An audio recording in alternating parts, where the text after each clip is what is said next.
Order, order. We start with question to Secretary of State for Scotland, Adam Cowsall. Question number 1, Mr. Speaker. Mr. Speaker, we have seen calamitous events again in Scotland this week. However, I'd like to wish Humza Yousaf very well for the future. I always found him a very decent man to work with, and there is no doubt that he was dealt a rotten hand. And whilst I don't want to dwell unduly on the private grief of the members on the SNB benches, I'll say this. I very much hope that whoever becomes First Minister will work with us on the issues that really matter for the people in Scotland, like public services and our economy, and will not continue to obsess with independence. Turning, Mr. Speaker, with permission, I'll answer questions 1, 5 and 12 together. This government is taking long-term decisions to cut taxes for working people and to grow the economy. The spring budget represented a significant milestone in the UK government's levelling up mission, with investment into Scotland bursting through the £3 billion mark. In addition, the Scottish Government will benefit from a £295 million funding uplift through the Barnett formula for 2024 to 2025. Thank you, Mr. Speaker. Adam Cowsall. The reality is, Mr. Speaker, the Chancellor's regressive spring budget left the people of Scotland behind, whilst in contrast, the SNP Scottish Government took the bold step of implementing a progressive tax scheme. The Westminster establishment argued that Scotland's income tax would somehow cause people to leave the country. Last week, however, it was revealed by this government's own HMRC that the opposite is true, with many more taxpayers moving to Scotland than leaving. So will the Secretary of State join me in welcoming this brilliant news and congratulate the Scottish Government for standing up for the people of Scotland? Well, Mr. Speaker, the Honourable Lady's point would be relevant if the report she's referring to wasn't from 2018 to 2019, long before we entered into 6 tax bans in Scotland versus 3 in the rest of the UK. So absolutely I don't agree with her. Speaker, the Secretary of State mentioning levelling up, which was curious. So we know that the budget is cuts to public services across the board, cuts to Scotland's capital funding, and yet levelling up seems to benefit places like, for example, the financial district of Canary Wharf, which benefits them by £16,000 per head. So is the Secretary of State suggesting that Scotland should accept austerity from this government, but not other parts of the UK? Well, Mr. Speaker, it's a ridiculous remark. The levelling up agenda in Scotland has been fantastically successful. And there has been absolutely no austerity. The Scottish Government received a block grant, a record block grant of £41 billion, the highest since devolution began. And I'm surprised the SNP want to talk about budgets, Mr. Speaker, because the Scottish Government's budget put taxes up and they cut vital public services, so Scots are actually paying more, getting less. Gavin Newland. Thank you, Mr. Speaker. What utter nonsense from the Secretary of State. The hypocrisy of this Tory party, who are busy gaslighting the Scottish public by complaining about cuts to capital spending, whilst the Tory government is busy cutting 16%, £822 million from the Scottish Government's capital block grant allocations is quite astonishing. That is a record. With Westminster holding Scotland back yet again, can the Secretary of State tell us, as Scotland's man in the Cabinet, if he argued against these cuts, and will he argue for the Scottish Parliament to have the ability to raise more in capital borrowing to mitigate these savage Westminster cuts and to help drive Scotland forward? Well, Mr. Speaker, in the fiscal framework settlement, we made it very clear and agreed with the Scottish Government that resource funding could be reallocated, if they so wished, out of the record block grant into capital funding, and that's what's happened. And there is additionally the ability to borrow £450 million if they're required to do so. David Mundell. Thank you, Mr. Speaker. And can I begin too by passing on my best wishes to Humza Yousaf and his family. I always found him very personable in my dealings with him, although I disagreed with virtually everything that he has said or done as First Minister of Scotland. in particular putting up taxes and delivering poorer public services. Is my right honourable friend aware that businesses in my constituency are struggling to recruit employees from other parts of the United Kingdom because of these higher tax rates in Scotland, and that is damaging our local economy? Mr. Speaker, my right honourable friend makes a very good point, and I'm well aware, and businesses likewise in Dumfries and Galloway have said the same. 6 tax bans in Scotland versus 3 tax bans in the rest of the United Kingdom is not the way to incentivise people to go and work in Scotland or even to relocate their businesses to Scotland. Shall the Secretary of State, Ian Murray? Thank you very much, Mr. Speaker. On this International Workers' May Day, Scottish television journalists are striking for fair pay. I'm sure the Secretary of State will join me in insisting Scottish television get back around the table with their journalists to thrash out an acceptable deal. Given all the news that's happening this week, we need them back on the television. Can I also pay tribute to the outgoing First Minister Humza Yousaf, Mr. Speaker? We may not have agreed on everything, but his historic appointment marked a pivotal moment in our multicultural public life in Scotland, and I wish him well and his family for the future. Mr. Speaker, the spring budget was just another moment which exposed the damage done by the chaos of the former First Prime Minister's kamikaze budget. The Secretary of State has been spinning that it brings taxes down, but isn't it the case that the tax burden in Scotland and across the rest of the UK continues to rise? And now the Prime Minister wants to mirror his irresponsible predecessor with an unfunded £46 billion policy to get rid of national insurance altogether. Now, the Secretary of State sits round the Cabinet table, so which one have they discussed to pay for this? Will it be pensioners, the NHS or income tax rises? Mr. Speaker, I'd say to the honourable gentleman, I do agree with him that the tax burden in Scotland is too high and rising, and people are paying more and they're getting less, and I agree with him on that. Unfortunately, the UK government has taken the decision to partially offset that by not income tax cuts, but national insurance cuts, 4p off national insurance. And that, and to pick up on his last point, is an aspiration that this government has. It has already reduced national insurance by 4p, a third, and it would be an aspiration to remove it altogether because it's a tax on jobs.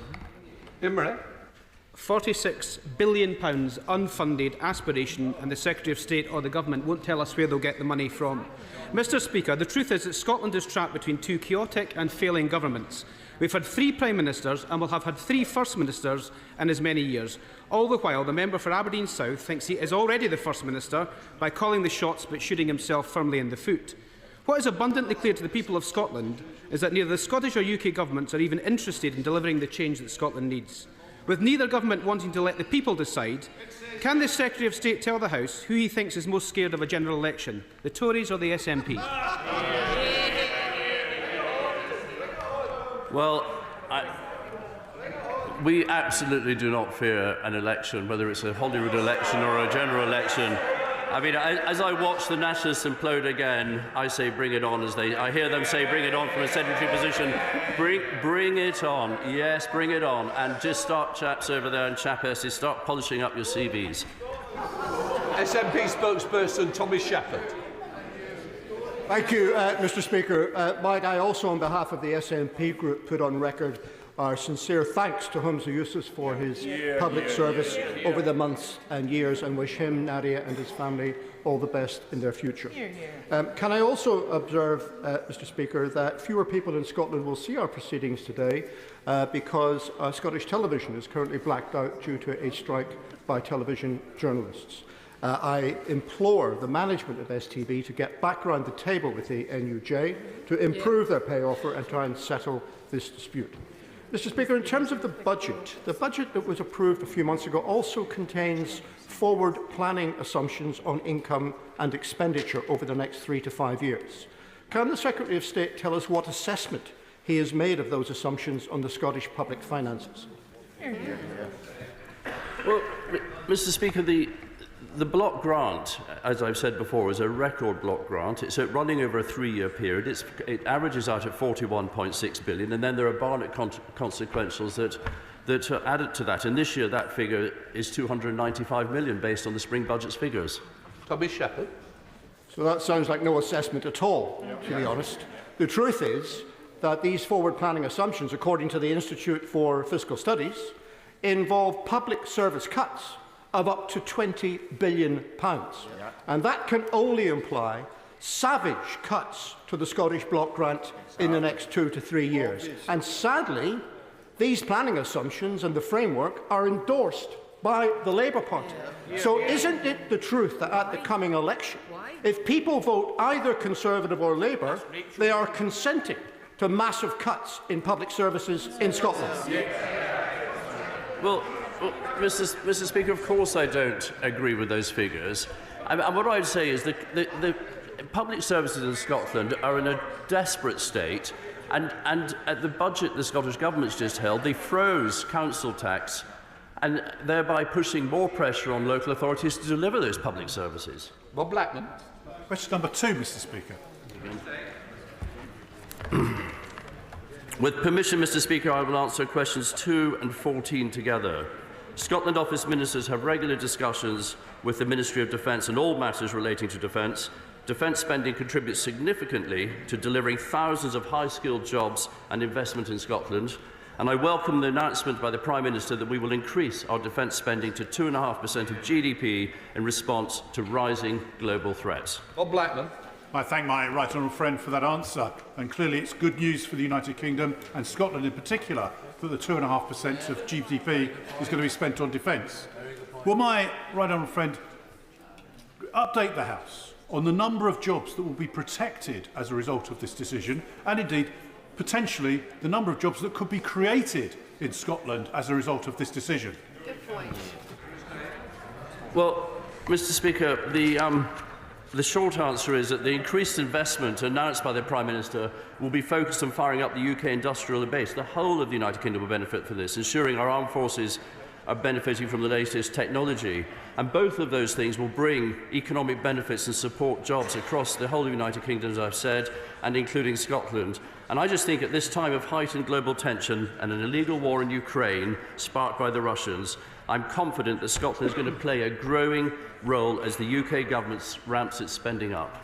Rob Butler. Thank you, Mr. Speaker. Thanks to the Armed Forces Parliamentary Scheme, I've been lucky enough to meet some of the amazing military personnel and civilians working at HM Naval Base Clyde.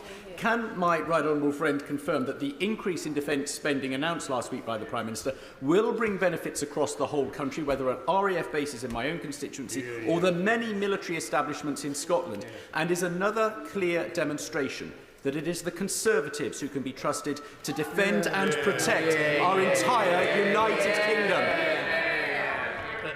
Mr. Speaker, my honourable friend is absolutely correct. It's the Conservatives that are trusted to defend the whole of the United Kingdom. In particular, I would just highlight the SNP who have consistently proposed abandoning our nuclear deterrent, including in their most recent independence paper. The irony is they want to be part of the NATO alliance, but they don't want to be part of a nuclear NATO alliance. Wendy Chamberlain. Thank you, Mr. Speaker. A vital part of defence spending is ensuring that military personnel live in safe and suitable accommodation. At last week's passage of the Renters Reform Bill in this place, my honourable friend, the member for North Shropshire, ensured concessions from the government on the standards of military accommodation. What assessment has the Secretary of State made on that in Scotland? So I'd say to the honourable lady, she's absolutely right, and I think it's terrible. As the father of a serving soldier, I completely agree with her, and I know very well, and I hear from members of the military that they're disappointed with the standard of accommodation. I have raised it on a UK-wide basis. I have discussed it with the Defence Secretary, and he said the programme at the moment of improvements, which started before last winter, amounts to £400 million of spending. Further to the Secretary of State's comments about nuclear bases, he's, I hope, aware of the alarming rise in more serious nuclear safety incidents at Scotland's Trident nuclear bases on the Clyde. My questions revealed 179 incidents were logged in 2023 and 24, including 6 with a risk of radiation leakage to the environment. The first Category A in 15 years. Has he confirmed if there was an actual radioactive leak beyond the safe levels for many of these incidents? And what reports will his government produce to reassure crew and those living nearby that the nuclear infrastructure is not, as one former Downing Street advisor described it, dangerously rotting? Well, Mr. Speaker, I've visited Faslane, our base on the Clyde. I can say it's an absolutely fantastic facility. We do not comment on matters relating to Faz Lane. If the honourable lady has any more specific questions, she should bring them to defence questions. But as I say, regarding our nuclear deterrence and our nuclear facility, we do not comment on things that happen there. Alan Smith. Number 3, sir. Thank you, Mr. Speaker. With permission, I will answer questions 3, 7 and 9 together. I am in touch with Home Office ministers regularly to discuss immigration matters that affect Scotland. This government has youth mobility schemes agreed with 13 countries, and we continue to remain open to new arrangements with our international partners, including individual EU member states. Mr. Smith. Thank you, Mr. Speaker. I have to say I'm bemused by that answer. I will never shake in my view that Brexit was an act of gross harm against the next generation, particularly in Scotland, where we rejected it. But we are where we are, and the EU has offered the UK a comprehensive youth mobility scheme up to the age of 30 for 4 years. That strikes me as a fantastic deal. Scotland wants to do it. Why is he so keen to hold Scotland back? But my actual question is he as delighted as I think he must be that the Labour Party completely agrees with him? Mr. Speaker, the honourable member and the SNP continue to obsess about Brexit and the decision of the United Kingdom to leave the European Union. This government is absolutely committed to offering young people the opportunities to travel around the world during their education. That's demonstrated through our association with the Horizon scheme and also the government's Turing scheme. And McLaughlin. Mr. Speaker, the youth mobility scheme would allow young people in my constituency of Glasgow North East and across Scotland to participate in youth exchanges, work, study and travel across Europe. He got to do this. Is his message to my constituents that this freedom was for the likes of him, but it's not for the likes of them?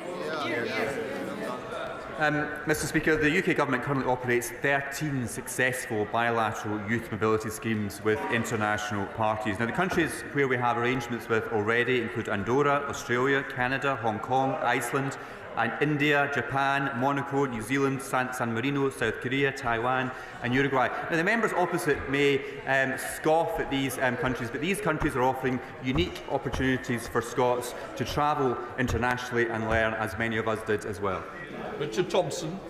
Thank you, Mr. Speaker. I think anyone in Scotland watching this will be incredibly disappointed with the responses that we've had from the Minister today. Now, in March 2021, the Honourable Member for Aberdeenshire West said on BBC Scotland that young people were not reaping the benefits of Brexit. Now, I don't often agree with my constituency neighbour to the south, but he was absolutely right then. He's still absolutely right now, isn't he? Mr. Speaker, of course, the biggest obstacle to opportunities for young people in Scotland is the SNP government. It's the SNP government. Mr. Speaker, by restricting the number of places for Scottish students at Scottish universities so heavily, it seems intent, the Scottish Government seems intent on driving young people out of our country. Kevin Foster. Thank you, Mr. Speaker. Having been involved in running a number of our youth mobility schemes, I'm fairly familiar with the concepts they involve, such as cap numbers, reciprocity, the idea that we don't have a large flow one way without the other, limited terms, no access to the welfare system, and the fact that you can't bring dependents with you, given the nature of them being temporary. Would you assure me that we still maintain our position that we had, certainly under the Prime Minister Boris Johnson, that we would do this where it's in the UK's economic interest and where we know that the main drivers, for example, things like immigration abuse, just do not exist, as, for example, why we have the schemes we have with Australia, Canada and New Zealand, and that we maintain that open approach? Mr. Speaker, I pay tribute to my honourable friend's work in this area and his continued interest. I mean, the government's been absolutely clear. We have no plans to agree a EU-wide youth mobility scheme for the reasons that he has highlighted. But we are open to negotiating with individual member states, individual arrangements which suit the United Kingdom and Scotland. Liz Twist. Question 4, Mr. Speaker. Thank you, Mr Speaker. This government has demonstrated its commitment to supporting households across the United Kingdom and in Scotland with the cost of living, with a £108 billion package of support, one of the largest in Europe. Inflation is now at 3.2%, less than half its recent peak, and is expected to fall to its 2% target one earlier than expected. Thank you, Mr Speaker. Now, according to the Scottish Parliament's own research, as well as the Fraser of Allender Institute, the Scottish Government's child poverty targets for 23 to 24 are not set to be met. Given the dereliction of their net zero targets and the widening attainment gap, does the Secretary of State agree with me that they've given up on governing and on Scottish children's futures? Mr Speaker, well, I agree with the honourable member that the SNP gave up on governing in Scotland a long time ago, thanks to their continued obsession with independence and referendums. This government remains, the UK government remains absolutely committed to supporting households across Scotland, demonstrated through our increasing the working age benefits by 6.7%, maintaining the triple lock for 12 million pensioners, including and also our cut to national insurance. Shadow Minister Michael Shepherd. Thank you, Mr Speaker, and I wish Humza Yousaf well for the future, but after a year in office coupled with a Prime Minister clinging on to power, nobody in Scotland is better off. Child poverty is up, life expectancy is falling, NHS waiting lists are up, drug deaths are up, homelessness is up, economic growth has flatlined. Isn't the inescapable truth that Scots are being failed by two governments for far too long? And does the Minister agree with me that what Scotland needs now is to be rid of both these distracted, incompetent and hopelessly out-of-touch governments? Mr Speaker, I would certainly agree that the Scottish Government, the SNP Government, have not been focused on the day job, whether it's been neglecting Scotland's schools, Scotland's NHS or Scotland's transport network. They have not been getting on with the day job. But the harsh reality is, whoever is elected to replace Humza Yousaf as First Minister will still have the same obsession with independence and referendums. Stevenson. Number 6, Mr Speaker. Mr Speaker, the Government's assessment is that our internal market is the essential basis in which businesses are able to trade freely across the United Kingdom, minimising red tape and maximising opportunities. In Scotland, 60% of outgoing trade is with the rest of the United Kingdom, more than the rest of the world combined. The internal market is beneficial for all parts of the United Kingdom. It is, however, more important to those areas where there is a border. Therefore, would the Minister agree that the internal market should be very helpful in maintaining and developing economic activity in the borderlands area, but would he also agree to consider a second borderlands growth deal, which would certainly help the area on both sides of the border? Mr Speaker, my honourable friend is absolutely right. The UK's internal market is essential to promoting economic activity, ensuring that businesses in the borders, in my own constituency, Carlisle and beyond, benefit from frictionless trade with the rest of the United Kingdom. The Borderlands Growth Deal, with a £265 million investment from the UK Government, was signed in July 2021 and is developing a range of projects to further boost economic growth. Angus Brendan McNeill. Mr Speaker, when the BBC has headlines on web pages titled, "Why does Ireland have so much cash?" isn't the reality that independent Ireland is successful in the European and world markets compared to Scotland trapped in the UK? Ireland with a surplus of £8.6 billion to spend in their society, the UK has deficit and cuts hurting people. So can the Minister remind us, what is the size of the UK deficit? Mr Speaker, I'm very clear that Scotland is better served by being at the heart of a strong United Kingdom. And the spending figures of the Scottish Government are very clear in terms of the dependency of it being part of the UK to support vital public services like the NHS, schools and the transport network. Stuart Malcolm MacDonald. Stuart Malcolm MacDonald. Right, let us move to Barry Sherman. Mr Speaker. Mr Speaker, water quality policy is a devolved policy matter in Scotland. The Scottish Government is responsible for biodiversity in rivers and streams in Scotland, not the United Kingdom Government. It would be for the Scottish Government to take action on this vital area. Okay. Is it not the truth that Scottish waters and streams and rivers are purer and cleaner because the Scottish people rejected privatisation of water and, led by Scottish Labour, made sure that we had Scottish water in the public realm and delivered clean water for everyone? Mr Speaker, well, the honourable member is absolutely wrong. According to a recent report, untreated sewage has been released into Scottish waters and seas more than 58,000 times over the last 5 years. But only 4% of sewage overflows in Scotland are actually required to be monitored, unlike in England and Wales, where nearly 100% are monitored thanks to the efforts of this government. Unlike this government, the Scottish Government and Scottish Water are failing to take the tough action to monitor sewage overflows and protect our very important waterways. Mayo. Number 11, sir. Mr Speaker, this government is committed to protecting free speech. It is the responsibility of the Scottish Government and the Scottish Parliament, working with Police Scotland, to ensure that the hate crime legislation is implemented and enforced in a way that protects freedom of speech and has the confidence of people in Scotland. Mr Speaker, the Scottish Government's Hate Crime and Public Order Scotland Act came into force this month. It's already having a chilling impact on free speech. So what lessons can the UK Government learn from the introduction of this poor legislation in Scotland? Well, yes, and Police Scotland already have stretched resources, not least because they've been checking up on the SNP finances for the last 3 years. But Mr Speaker, he's absolutely right. We do have concerns that the legislation could have a potential chilling effect on free speech, but it's for the Scottish Government to speak to its own devolved laws.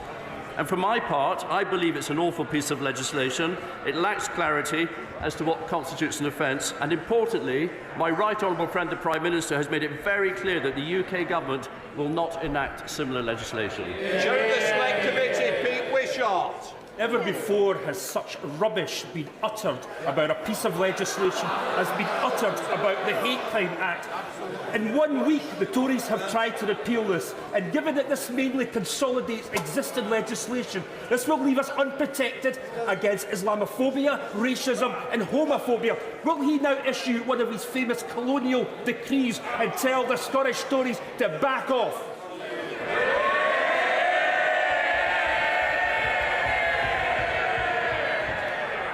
Well, Mr Speaker, first of all, those laws already existed. That's the important thing. Secondly, I was right about police resources. The 8,000 hate crime reports in the first week. That is more than was in any of the 7 preceding years. This is a ridiculous, unnecessary piece of legislation. We now come to Prime Minister's questions. I now call Kirsten Oswald. Question 1, please. Mr Speaker, I know that the thoughts of the whole House are with the people of Hainault in East London. Following yesterday's appalling attack, such violence has no place on our streets. It's absolutely heartbreaking that a teenage boy has died, and I can't imagine what his family are going through. And we send them our heartfelt condolences and offer our very best wishes to all those injured. And I'd just like to reiterate my thanks to the police and other emergency first responders for embodying the highest standards of public service under such awful circumstances. And I know that our thoughts are also with those injured this morning in an attack at a school in Sheffield. Mr Speaker, this morning I had meetings with ministerial colleagues and others in addition to my duties in this House. I shall have further such meetings later today. Kirsten Oswald. Thank you, Mr Speaker. We already know that more than 1 in 5 teenagers are vaping, with some experts describing this as an epidemic. And yesterday, new research suggested that teenagers who vape could be at risk of exposure to toxic metals, potentially harming brain or organ development. I agree with the Prime Minister in his wish to reduce the harms caused by smoking and vaping with the Tobacco and Vapes Bill. Will he agree with me that permitting football strips to be sponsored by vaping companies sends entirely the wrong message to young people, and that it's now time to ban vape companies advertising on sports strips? Well, Mr Speaker, can I thank the Honourable Lady for her question. Obviously, your decisions about kit sponsorship will rest with individual teams, but I do agree with her that it is important we do everything we can to tackle the scourge of teenage vaping, which is why I'm glad that she supports our bill, which will clamp down on the marketing, availability of flavours, targeting point-of-sale purchases, but also improving funding for trading standards to clamp down on those selling vapes illegally to children. Dr. Lisa Cameron.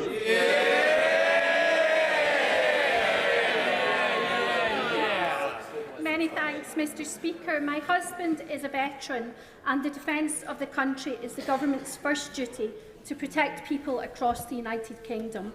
So can the Prime Minister reassure the House that he has a plan in place to back our world-leading armed services? And does he know why the party opposite refused to back his plan? Well, can I start by paying tribute to my honourable friend's husband and all our veterans for their service to our country. And she's right, in the most uncertain times since the Cold War, that it's right that we build our security, protecting our values, our interests, and indeed our nation. That's why this government has taken the step to increase defence spending to 2.5% of GDP, making us the biggest spender in Europe under NATO. And when the Labour leader stands up, I hope that he stops dithering, does the right thing, and confirms that he will back our plan to increase defence spending. Leader of the Opposition, Keir Starmer.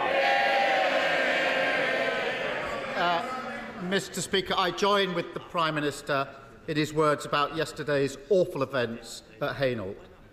I'm sure the whole House will want to commend the first responders and send our deepest condolences to the family of the 14-year-old boy who was murdered. And I join with the Prime Minister's remarks about the attack in the school in Sheffield as well.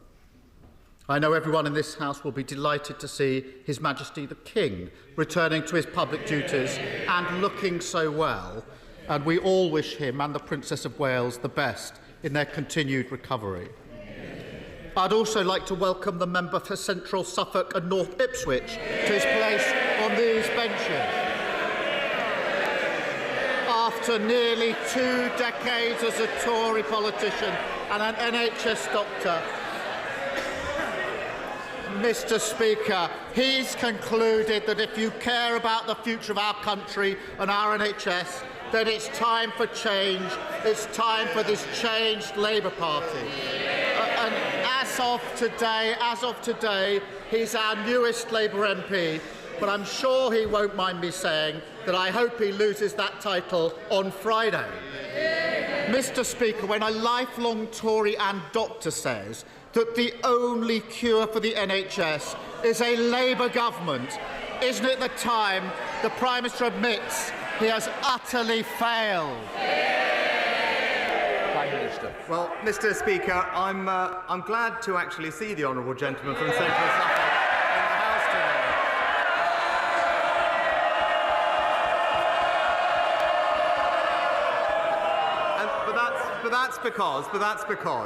That's because he recently pointed out that residents of his local Labour council are, and I quote in his words, charged much more in council tax, but in return receive lower quality services. Now, he's been wrong about some things recently, but on that point, he's absolutely right. And this week, people everywhere should vote Conservative.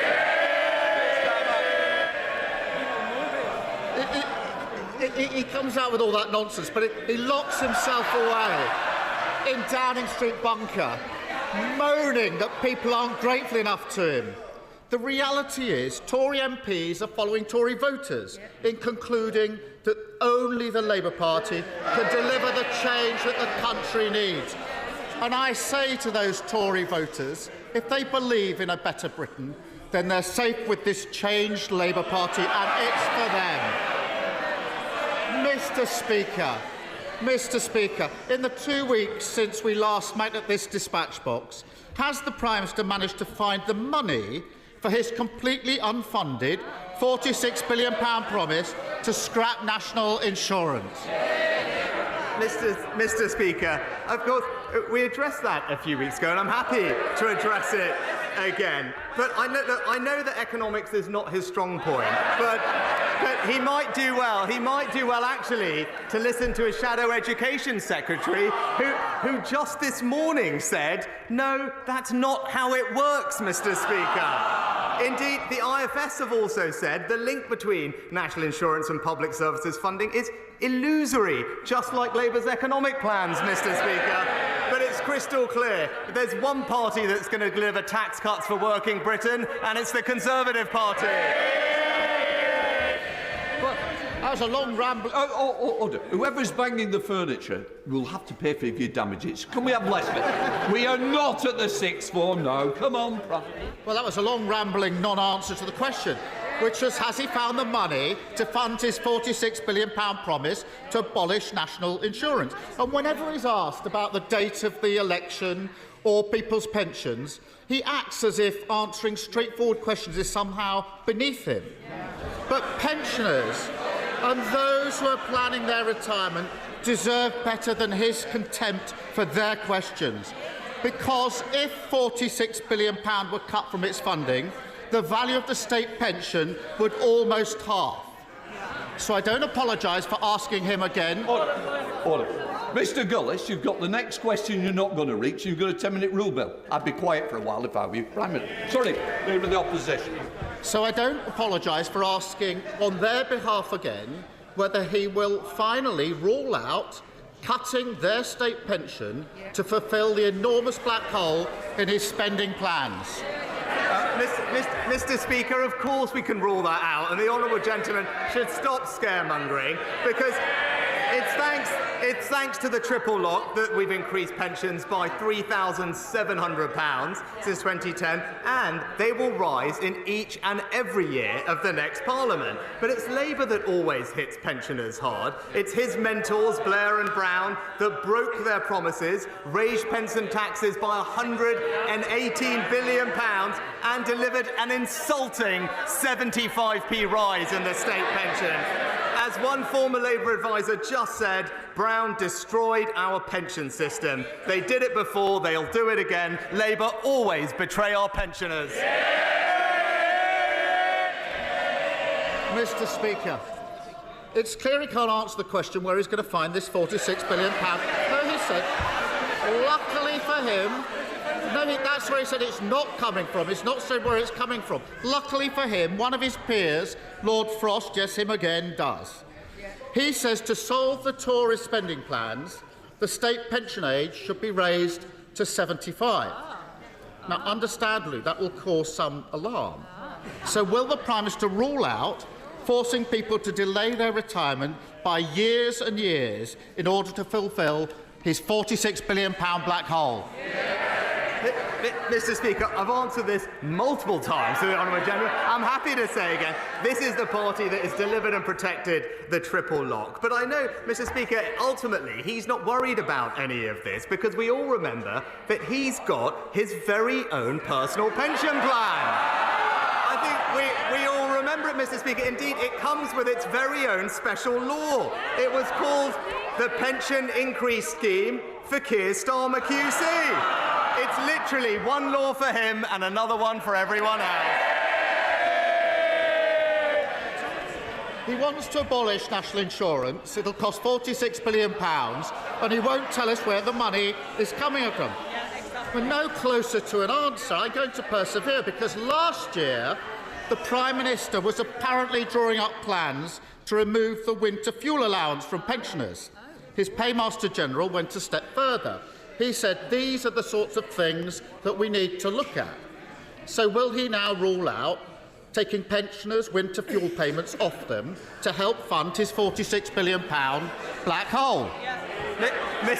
Mr. Speaker, it was this government that just this winter provided double the winter fuel payment to support pensioners. But what is crystal clear, Mr. Speaker, is that we believe that the double taxation on work is unfair, Mr. Speaker. We believe that hard work should be rewarded, and that's why this week we're cutting taxes by £900 for everyone in work. But in contrast, Mr. Speaker, it's Labour's newest tax advisor who thinks pensioners should be taxed more. That's his words, Mr. Speaker. This advisor calls them codgers. He thinks that supporting them is a disgrace. And he believes that their free TV licences are ridiculous, Mr. Speaker. It's Labour who hit pensioners with tax after tax, and they would do it all over again. Mr. Speaker, is it any wonder that his MPs are following Tory voters in queuing up to dump his party? And even the mayors that he's apparently pinning his political survival on don't want to be seen anywhere near him. Because until he starts setting out how he's paying for his fantasy economics, he's got a completely unfunded £46 billion promise that puts people's retirement at risk.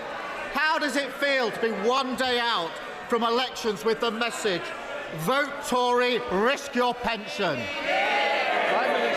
Well, Mr. Speaker, tomorrow voters will have a choice, and it will be a choice between mayors like Andy Street and Ben Houchen who are delivering, or mayors like Sadiq Khan who just simply virtue signal, Mr. Speaker. It's higher taxes, more crime and ULEZ with Labour, or it's lower taxes and better services with the Conservatives. That's the choice. From West Midlands to Teesside to London, there is only one choice. Vote Conservative. Mr. Speaker, we concede the Rwanda deterrent is working, and we've now deported our first illegal migrants. But unsurprisingly, Labour just don't care. The Shadow Home Secretary is busy posing for pics, encouraging more boats to come over. The leader of the Labour Party said he would cancel the Rwanda flights. He took a knee when signing letters stopping us deporting illegal foreign national offenders who committed crimes like murder and rape. And he'd do a deal with the EU, surrendering our borders to 100,000 legal migrants. Isn't it right, Prime Minister, that only the Conservatives will stop the boats and cut legal migration? Well, my honourable friend is absolutely right, Mr. Speaker. Our plan is working. Legal migration, the latest figures show, down by 24%. Student dependence down by 80%. But we all know Labour's big idea. It's to scrap the Rwanda plan, even when it's operational, Mr. Speaker. But as one senior Labour advisor said to Andrew Marr just yesterday, we can't just come in, tear it up and have nothing to put in its place. I'm sorry to break it to them, but that's exactly their policy. While we're getting on stopping the boats, all Labour would do is stop the planes. SNP leader Stephen Flynn. Thank you, Mr. Speaker.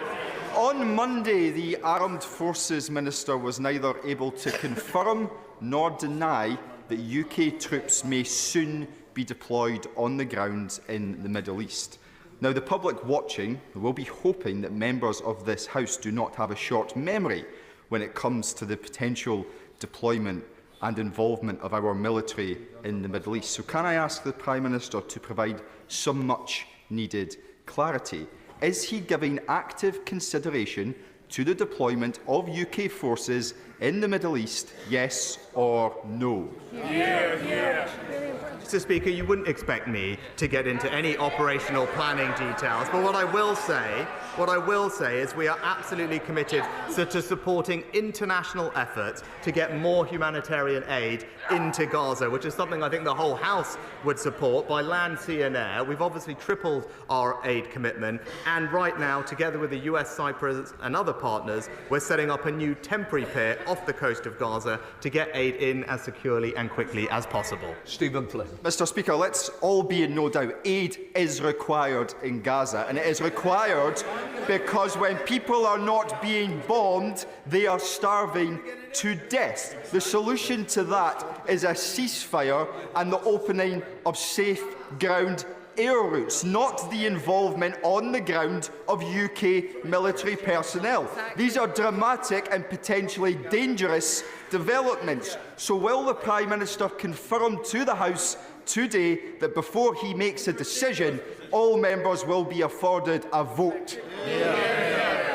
Mr. Speaker, I'm not going to apologise for our armed forces playing a leading role in supporting international efforts to get more aid in. And indeed, we are sending Royal Navy support ship, RFA Cardigan Bay, to the region to support that effort. But when he talks about this conflict, the fastest way to end this conflict is to ensure that we have a hostage deal that gets hostages out, aid in, and for there to be a sustainable pause in the fighting. And it seems clear that there now is a workable offer on the table. So I hope he joins with me in encouraging all parties, including Hamas, to accept that deal so we can move towards a sustainable solution. Sir Bill Wigan.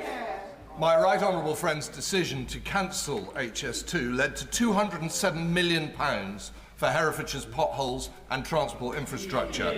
Hereford Hospital has a new wards, more beds and a new diagnostic centre on the way. £35 million has been allocated to the River Wye recovery plan. Inflation is down, the Rwanda bill has been passed, and defence spending is increasing. Does my right honourable friend agree with me that if he carries on like this, he's going to win the next election? Mr. Speaker, I'm thankful for my honourable friend in highlighting the work that the government's doing, whether that is increasing our defence spending to keep us safe, securing our borders with our Rwanda Act, cutting taxes by £900, raising the state pension by £900. And I'm also pleased that locally in Herefordshire we are filling in potholes, helping to save the River Wye and improving local health services. It shows crystal clear that it's the Conservative government that has a plan and is delivering a brighter future for our country. Caroline Lucas. Thank you very much, Mr. Speaker.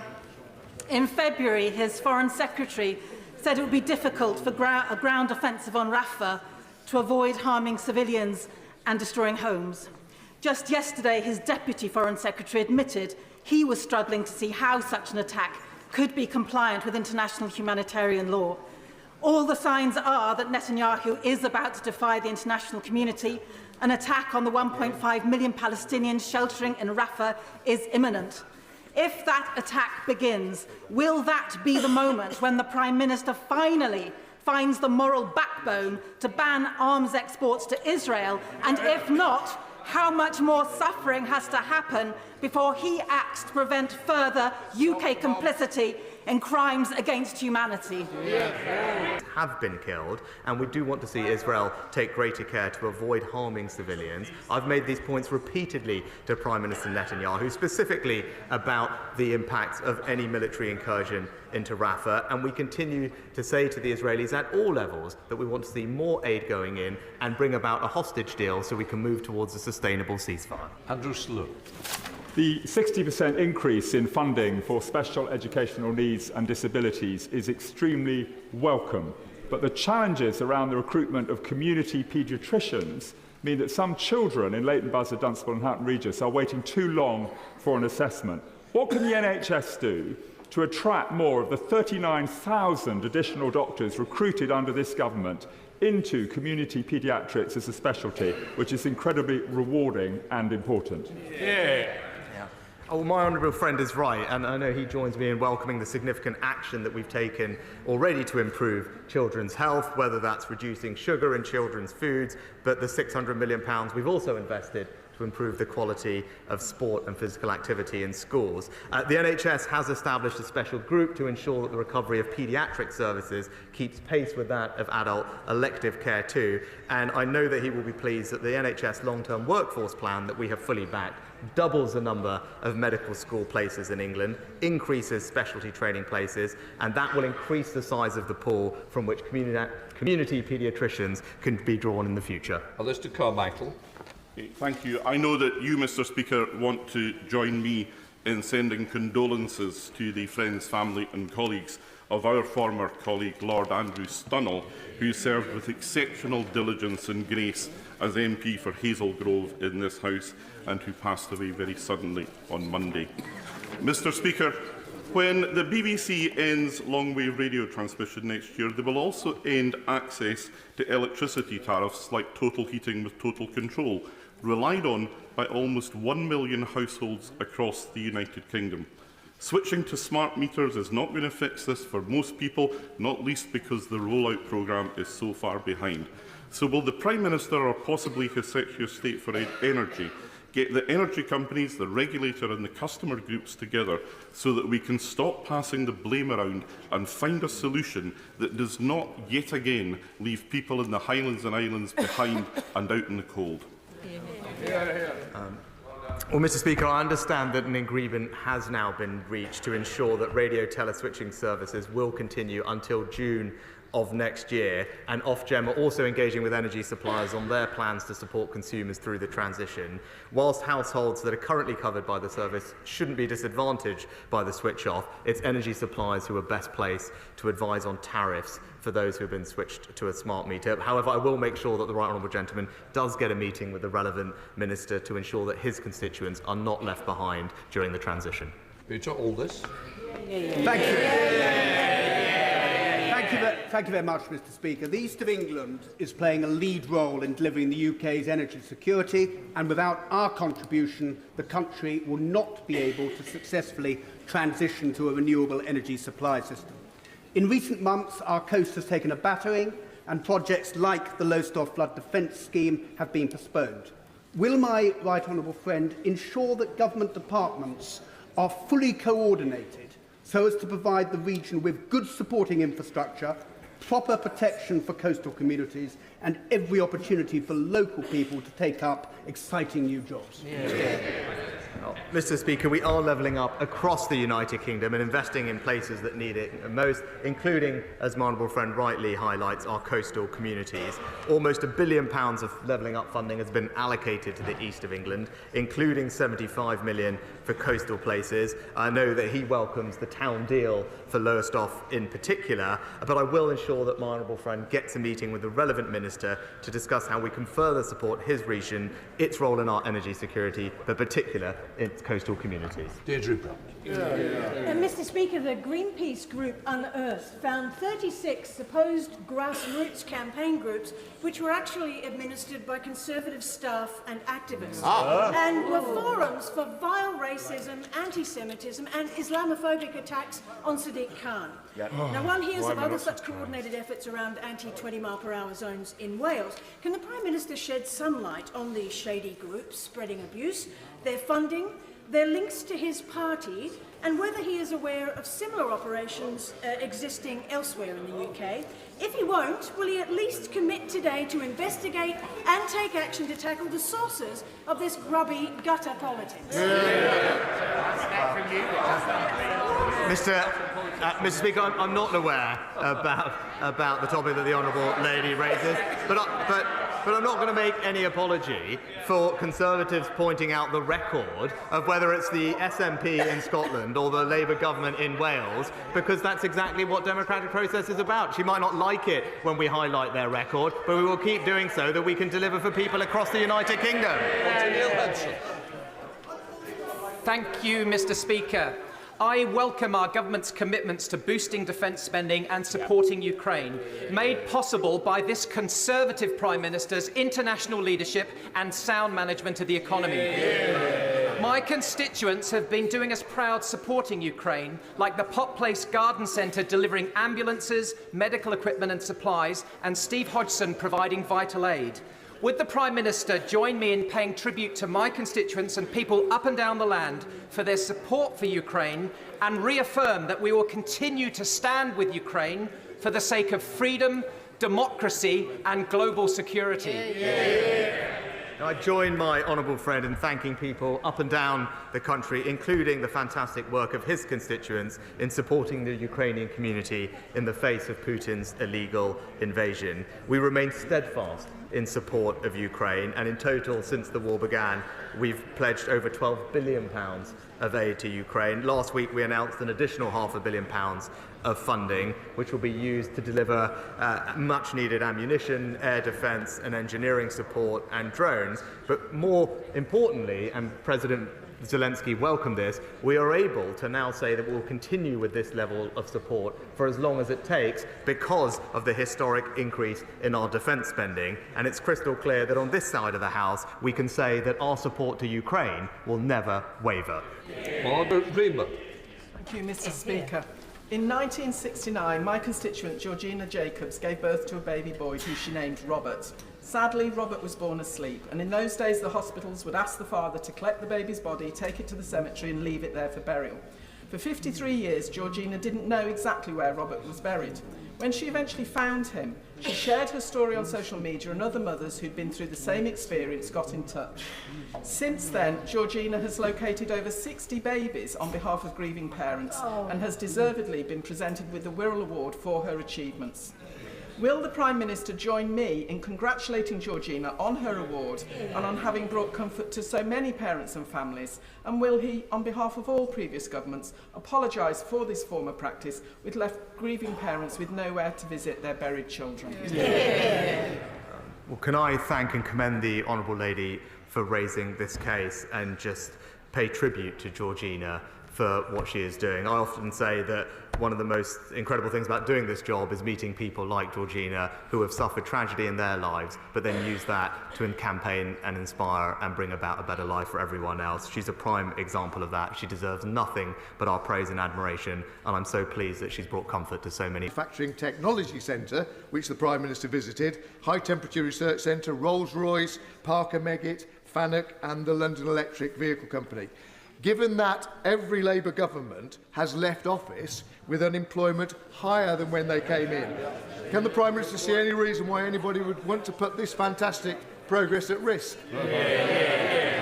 I was pleased to see for myself on a recent visit that my honourable friend is a great champion for his constituents in Rugby, and I was very pleased to see the thriving local technology and manufacturing industry, which will help us deliver on our ambitions to make the UK a science and technology superpower. And he's right that we do have a record with 1 million fewer workless households, unemployment near record lows, and he's also right that we need to stick to that plan because that's how we'll deliver the long-term change that our country needs and deliver a brighter future for families up and down the country, including in his constituency. Colin Lockhart.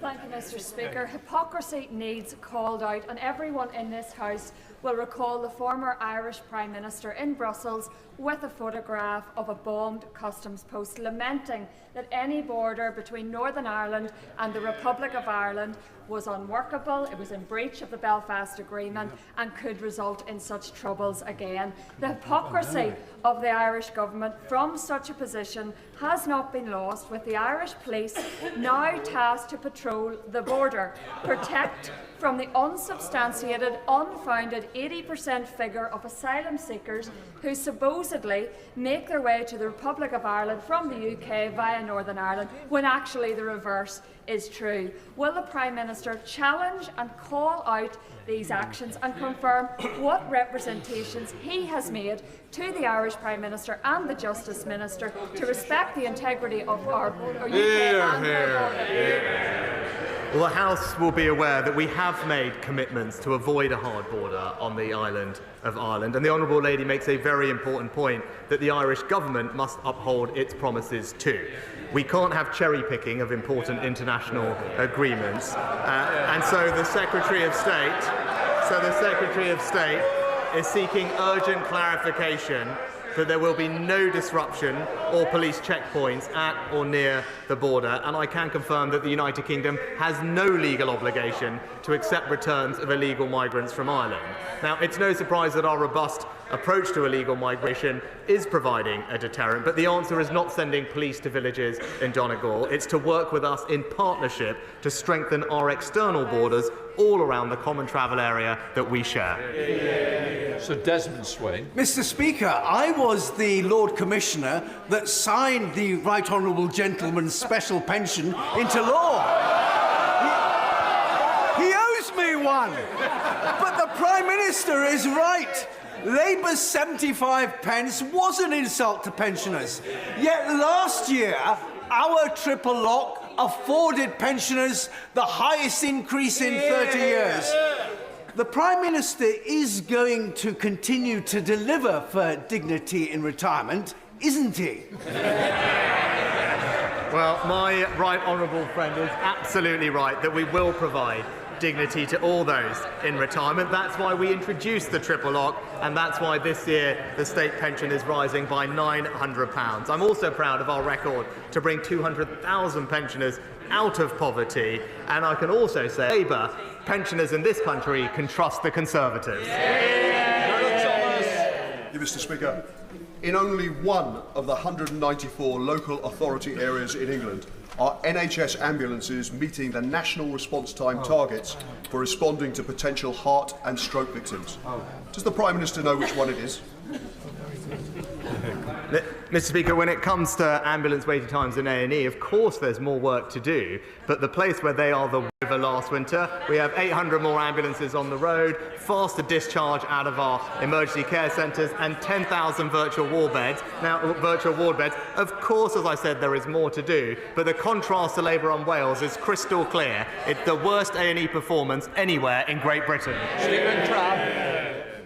Mr. Speaker, for 6 months, thousands of my constituents have lived with foul, polluted air from the Withyhedge landfill site. The company is owned by somebody with previous convictions for environmental crimes and who, a few months ago, gave £200,000 to help Vaughan Gething become First Minister of Wales, after another of his other companies was loaned £400,000 from the Development Bank of Wales, overseen by the then Economy Minister, Vaughan Gething.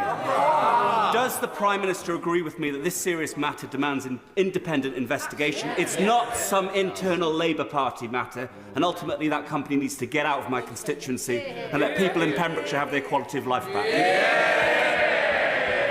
Well, my right honourable friend brings up an incredibly important issue, and I know that people in Wales are concerned about the relationship that he mentions, and I also agree with him on the need for transparency and an investigation regarding the Welsh Labour leader, because it's very clear that the situation is not at all transparent and answers are needed. Mr. Speaker, it's been revealed by the Observer newspaper that the Conservative candidate for the Mayor of London is actually a member of the 6 Facebook groups which was mentioned by the member for Edinburgh North. And they are full of Islamophobia, anti-Semitism and the most disgraceful incitement to damaging property. And the worst bit, for those of us who were in the House when our members of Parliament were taken, death threats to the current Mayor of London, Mr Khan. Will he close down these Facebooks which have been begun by Conservative members of staff, and will he investigate the role of the current candidate and her membership of those disgraceful, racist Facebooks? Well, Mr. Speaker, the election tomorrow will be fought on the substance of the issues that Londoners face, and the Labour record is crystal clear. House building in London has collapsed. Knife crime is rising. Mayoral taxes are up 70%, and drivers have been hit with ULEZ charges. And the Labour mayor just simply panders to unions and has decimated London's nighttime economy. That's his record. Thank you very much, Mr. Speaker. Today, Mr. Speaker, is Staffordshire Day, where we celebrate all the brilliant things about the county of Staffordshire. So would my right honourable friend join me in paying tribute to our brilliant Police, Fire and Crime Commissioner, Ben Adams, and encourage the people of Staffordshire to vote for Ben tomorrow to make sure we keep Staffordshire one of the safest places to live, work and visit? Well, I wish everyone a happy Staffordshire Day. And she mentions the PCC elections, and I think it's right that she does, because under this Conservative and previous governments, we've cut crime by over 50%, delivered 20,000 more police officers, but people with a Labour Police and Crime Commissioner are more likely to be victims of burglary, twice as likely to be victims of robbery, and as I said, last year knife crime in London went up by 20%. The facts simply speak for themselves. Vote Conservative for safer streets. That completes Prime Minister's questions. We'll let the front benches clear.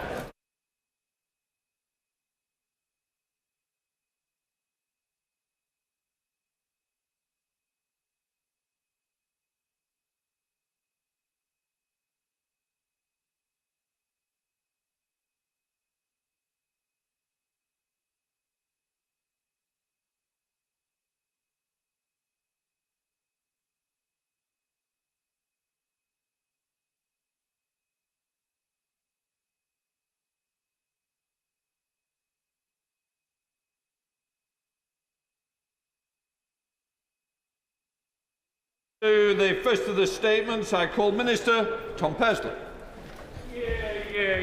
Thank you, Mr. Speaker. With permission, I would like to make a statement on immigration.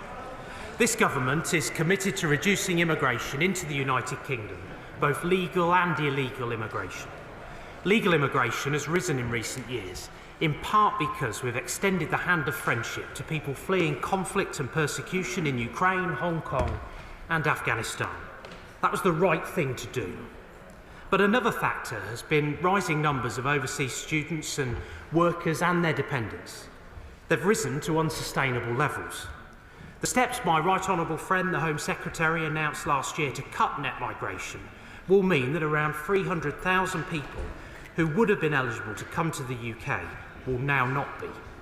We have restricted most students from bringing dependent family members, increased the salary most skilled worker migrants need to earn to get a visa by almost 50% to $38,700, stopped overseas care workers from bringing dependent family members with them, raised the minimum income for family visas to ensure that people are supported financially, and scrapped the 20% going rate salary discount for shortage occupations and replaced the shortage occupation list with a new immigration salary discount list.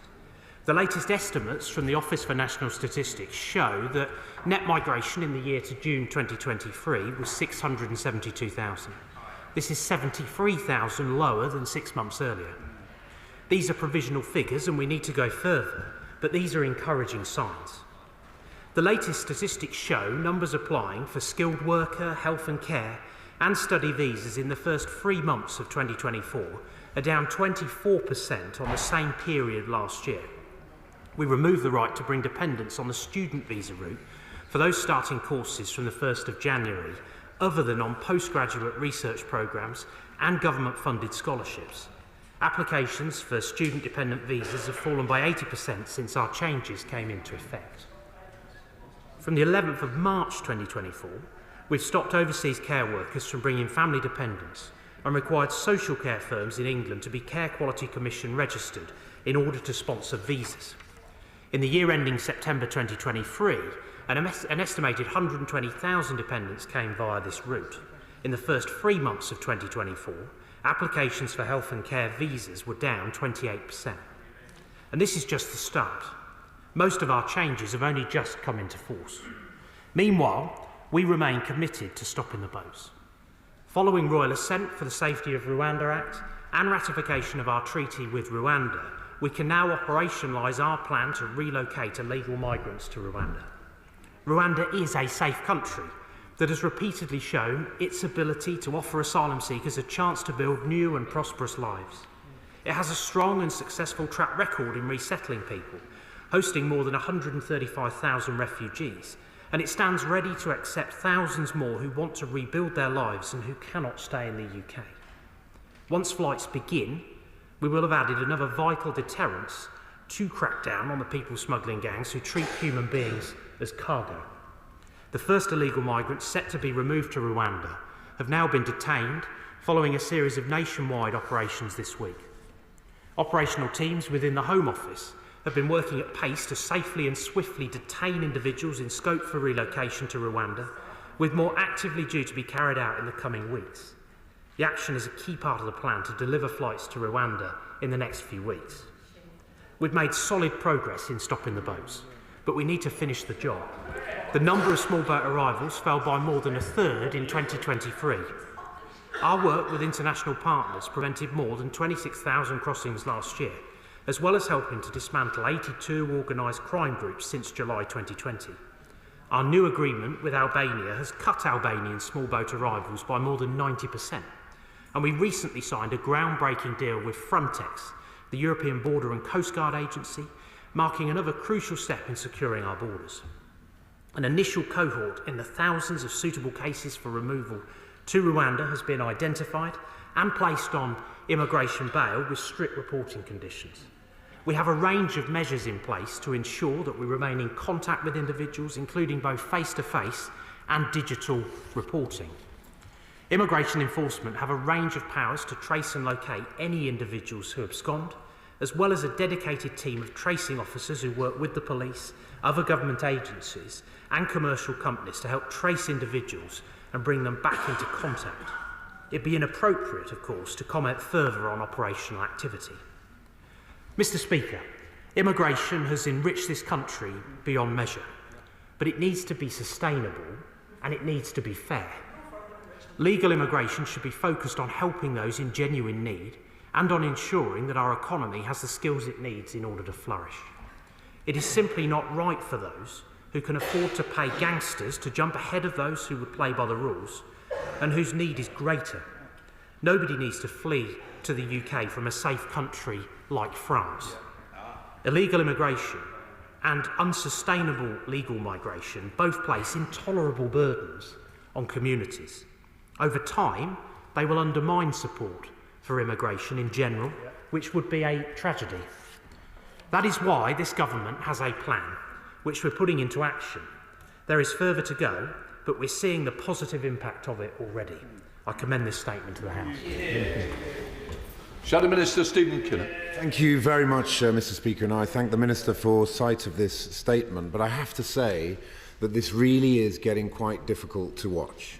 Not for the first time, the Minister has come to that dispatch box desperately fishing for compliments when it is his government, his Home Secretary and his Prime Minister who are the cause of the catastrophic state of both the work-based migration and asylum systems. This is their chaos, their bin fire, and yet they expect praise each time they half-heartedly attempt to throw a single teacup of water towards the flames.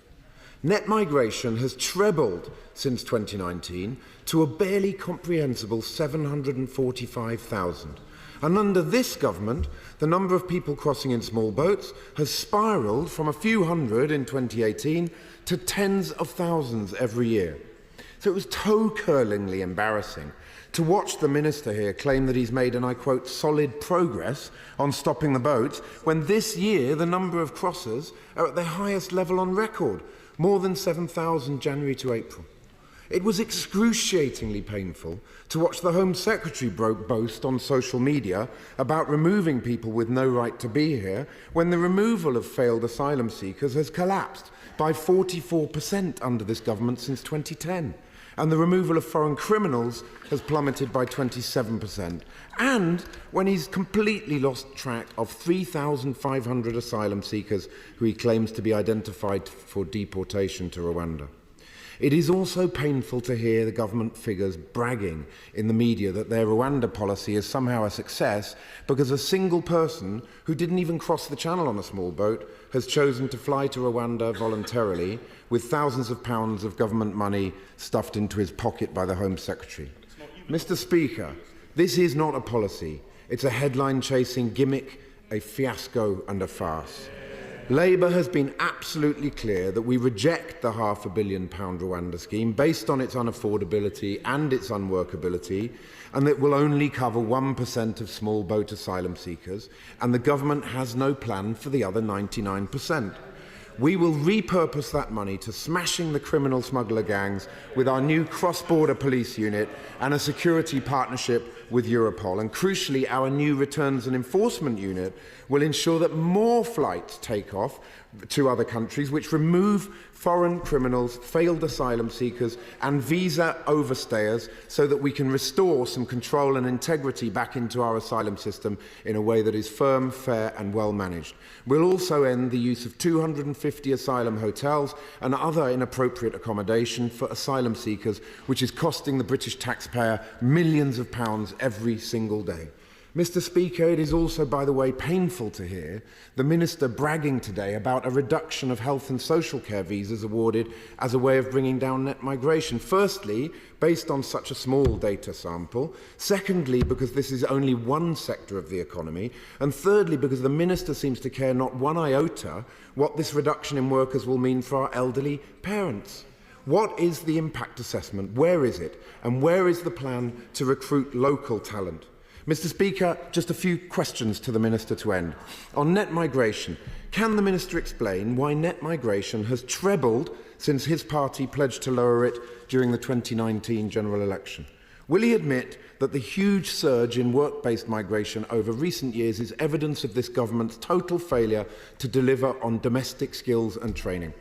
Labour pushed the government into scrapping the unfair 20% wage discount on jobs in the shortage occupation list, which allowed companies to undercut British workers by hiring overseas.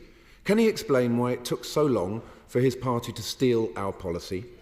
And on asylum, Home Office sources have told The Times that there are only 400 to 700 detention spaces reserved for migrants due for deportation to Rwanda. Can he confirm that this equates to less than 1% of the current asylum backlog in the UK? The Prime Minister promised to detain everyone who crossed the Channel on a small boat, over 30,000 last year. Given that we only have 2,200 detention spaces, what is going to happen to the remaining 28,000? The government's immigration and asylum policies have failed. We need to put the grown-ups back in charge so that we can fix this broken system and once again give our country an asylum and immigration system that it could be proud of. Thank you, Mr. Speaker. Well, what a quite extraordinary response, Mr. Speaker. The fact is that this is a government that has a credible plan to bring net migration down by 300,000. And all of those measures are now in flight. And as I've been able to set out for the House, it is beginning to deliver the results that we said it would. And I will take absolutely no lectures from the shadow front bench about the issue of domestic employment. I was one of the ministers in the DWP that was proud to bring forward the Back to Work plan, the comprehensive reforms of the welfare system that we are taking forward as a government. And we are also seeing enormous cross-government join-up to support more domestic workers into those roles. That is the right thing to do, to support people in this country to take on these roles and fill those vacancies. And let's not forget the record of every single Labour government without fail, which leaves unemployment higher at its time of leaving office than it did at the start. What we've seen under this government is record low unemployment, benefiting communities across the country. And we've begun the process of delivering those measures in relation to legal migration, and we are also delivering when it comes to illegal migration. We have a plan. We are now getting on and closing hotels. 150 asylum hotels have been closed. That is a very positive thing. It is the right thing to do to make sure that we accommodate people in appropriate accommodation, but get away from the model of providing hotel accommodation for people. What is their plan on that? We have seen massive gains when it comes to asylum decision-making and productivity around those processes. What is their policy on that? We have seen crossings down by over a third last year compared to the year before.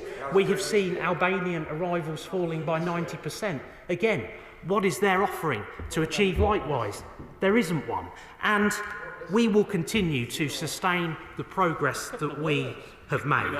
And we know from everything that has been said over the course of recent days that the Rwanda policy is beginning to have the desired effect, and the deterrent of that is clear. And when it comes to his meagre offering, I would just say this, that we've already doubled funding for the National Crime Agency for organised immigration crime work. We already have approximately 5,000 officials working on these matters within migration and borders. That is all that they're offering. It virtually resembles a blank sheet of paper, Mr. Speaker. The truth is that they offer no deterrent. They have nowhere to send people. They have no plan. They have no solutions. They try to bluff that they do, but they're kidding nobody. They're terrified that our plan is going to work. They're terrified that they'll have to scrap it. And they're terrified that they have no alternative. Only we have a plan, it's delivering results, and we will see it through. Thank you, Mr. Speaker. Again, no hint of a plan of how you deal with failed asylum seekers from countries to which they cannot be returned without a Rwanda scheme. I'm pleased with the progress that the Minister has made on reducing net migration, but I am worried about the figures that came out yesterday, that of the 5,700 migrants who have been identified for removal, only 2,145 of them can be located. And this reflects the evidence from the second Permanent Secretary to the Home Affairs Select Committee earlier in the year, where some 17,000 failed asylum seekers who should be removed could not be located. Where are these people, and what is the Department doing about tracking them down and making sure they can be removed, as needs to happen as swiftly as possible? Minister. Well, my honourable friend will appreciate that I can't go into the the granularity of operational work that is ongoing in order to ensure that we can deliver on this policy. But what I can say is that an initial cohort of suitable cases of around 2,000 people have been identified for removal and have been placed on immigration bail with strict reporting conditions. For those outside that group, there is still a wide range of tools to maintain contact with them, and that includes, as I said earlier, the face-to-face and digital reporting, and many individuals also reside within Home Office accommodation. And we are confident, and my right honourable friend, the Minister for Countering Illegal Migration, leads on this work, but he is confident of the whereabouts once the decision to detain is made, and this is just one of the cohorts of people who may be eligible for removal to Rwanda. The policy is clear, and we are getting on and operationalise it, and that includes detaining people for the purposes of relocation. SNP spokesperson Alison Thoulas. Mr. Speaker, it is hard to know where to start with this complete and utter drivel. This minister comes here today proud of this tawdry, pathetic, self-defeating piece of fascist nonsense. The Tories, they don't like it, but Mr. Speaker, it is true. And I will explain to them why. Because the Home Office have put out Mr. Speaker,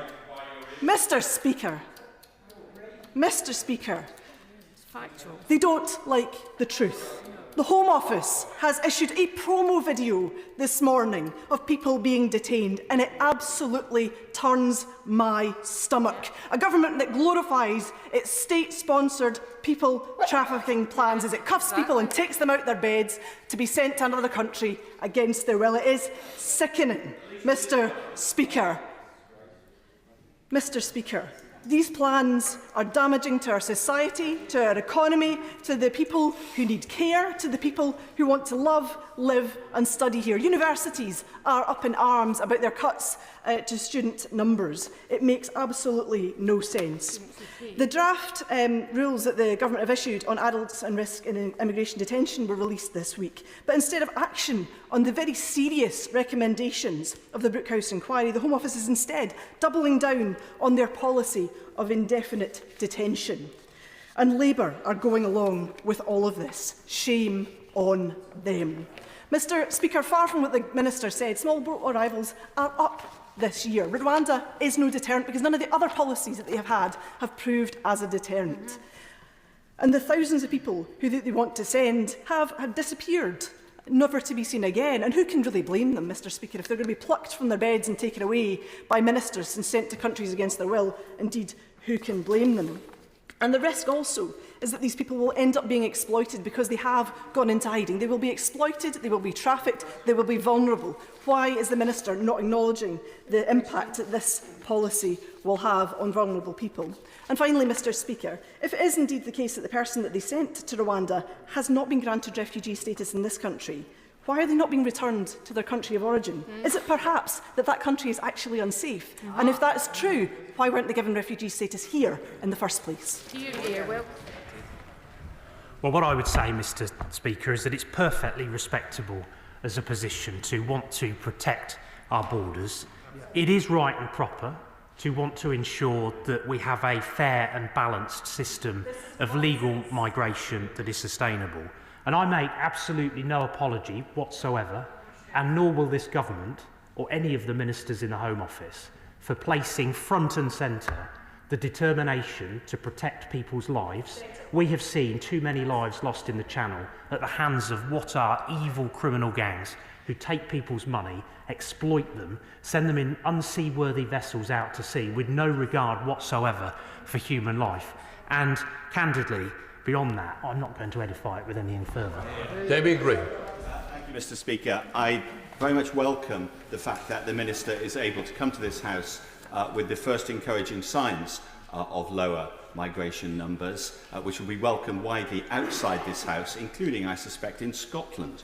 And does he agree with me that the lesson we should draw from this is that actually taking practical, detailed measures to crack down on the exploitation of certain types of visa routes is actually the way to make progress on bringing immigration numbers down, rather than the windy rhetoric we heard from the opposition spokesman? Minister. My right honourable friend is obviously a very distinguished former Home Office Minister who had responsibilities in the immigration space. I would argue that a lot of the measures that we have announced and that are now all in flight really build on the earlier efforts of colleagues like him in these roles. He's absolutely right to say that these are balanced and measured policies that we are taking forward that do deliver on the legitimate aim of wanting to reduce inflows of legal migration into our country, to ensure fairness and to make sure that the model is sustainable, that people who come here are able to be properly supported. And I think that that is something that the British people strongly support, and I entirely share his sentiment. Chair of the Select Committee, Dame Diana Johnson. Thank you, Mr Speaker. The National Audit Office have estimated that it's going to cost £11,000 per person to fly them to Rwanda. Can the Minister just tell the House which airline he will be using to transport people to Rwanda, and what his estimate is of the number of people who will be sent to Rwanda in the first 3 months of the operation of the policy? The chairman of the Select Committee, who I have enormous respect and admiration for, will understand why I'm not going to get into either operationally sensitive or commercially sensitive matters on the floor of this House. We know, and we've seen it consistently, that there have been great efforts to try and thwart this policy in a whole host of senses over the course of previous weeks, months and indeed years. We are not going to be thwarted in that way moving forward. We've made commitments, we're going to deliver on this policy, and we will get on and do that. There is a plan. As the Prime Minister has said, we will be sending a flight within the next 10 to 12 weeks. That is where our focus lies, and it would be entirely inappropriate to share those logistics on the floor of this House. Sir Jacob Rees. Thank you, Mr. Speaker. As economically, mass migration has been shown to depress GDP per capita, and as it is clear that it is easier to control a much higher number of legal migrants, can I encourage the government to return to its promise of migration in the tens of thousands? Minister. Again, I'm not going to set out today what the government's future ambitions around this may be. What I am able to say is that we have a package of measures that is delivering a reduction in net migration of 300,000, spanning various different routes. I think that that is a very credible offering to meet the ambition of the British people to bring those numbers down, and not least for the reason that he touches on about the need for legal migration to this country needing to be sustainable. When you consider, for example, that for 100,000 care workers we saw 120,000 dependents come with them, I don't think by any objective yardstick that anybody who is fair-minded would think that that is a reasonable position. That's why we're bringing that to an end, and I'm pleased that the measures we've introduced are delivering results. Alistair Carmichael. Thank you, Madam Deputy Speaker. The Times reports this morning that the number of visas for care workers granted in March this year is 83% down on the figure from March last year. So can the Minister tell the House, does he expect that reduction to continue? If he does, who will do the work that these carers would have done, and what impact does he think that might have on the National Health Service? We have committed to monthly reporting around the net migration measures that we've introduced to allow Parliament and others to take a view as to the progress that we are making. There are very extensive efforts going on across government to employ more people from our domestic labour force. I rather wish that Liberal Democrat MPs were as enthusiastic as I am about the Back to Work plan and the work that we're doing around recruitment and retention. Those are credible efforts that we are taking forward to try and support more people in this country already into these roles. We're also working intensively to improve the processes around rematching individuals who are already here on the health and social care visas. These are the right steps to take. I'm not going to preempt what the figures may look like in the course of coming months. He'll be able to look at them in the same way everybody else will in future months. Kevin Foster. Thank you, Madam Deputy Speaker. It's interesting to hear some of the Minister's comments today and see the impact of things that I think it's safe to say probably me and him would have wanted to do slightly earlier than ended up being done, such as the abolition of the 20% discount on the the soul. But would he agree the actual core problem at this is all too often people see immigration as the alternative to policies that affect the domestic labour market, rather than as immigration policy being part of supporting those policies. For example, sectors and businesses that were very keen to get a meeting with him in his new role, yet weren't quite so keen to get a meeting with him when he was Minister for Disabled People and trying to promote the Disability Confidence Scheme. What plans does the government have to make sure that future migration policy clearly links up with our wider policy for the UK labour market, and that it's not open to just lobby to try and avoid it?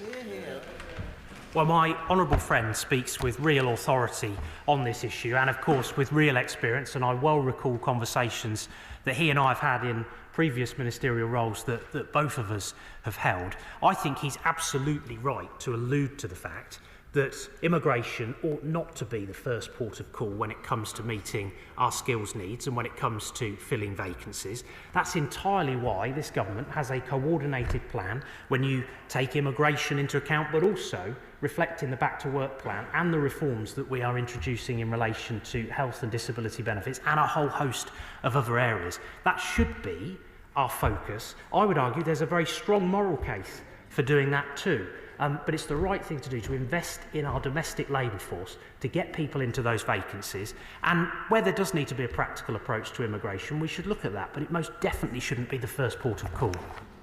Ian Paisley. Thank you very much, I welcome the comments that have been made with regards to legal migration, which of course is very important for many sectors in business in Northern Ireland. However, turning to the very important and perplexing issue of illegal migration, can the Minister say something about what the Irish Republic's government said this week about pushing back returnees to Northern Ireland? Can he confirm that the Irish Justice Minister made up the fact of 80% of all of their problems were stemming from Northern Ireland?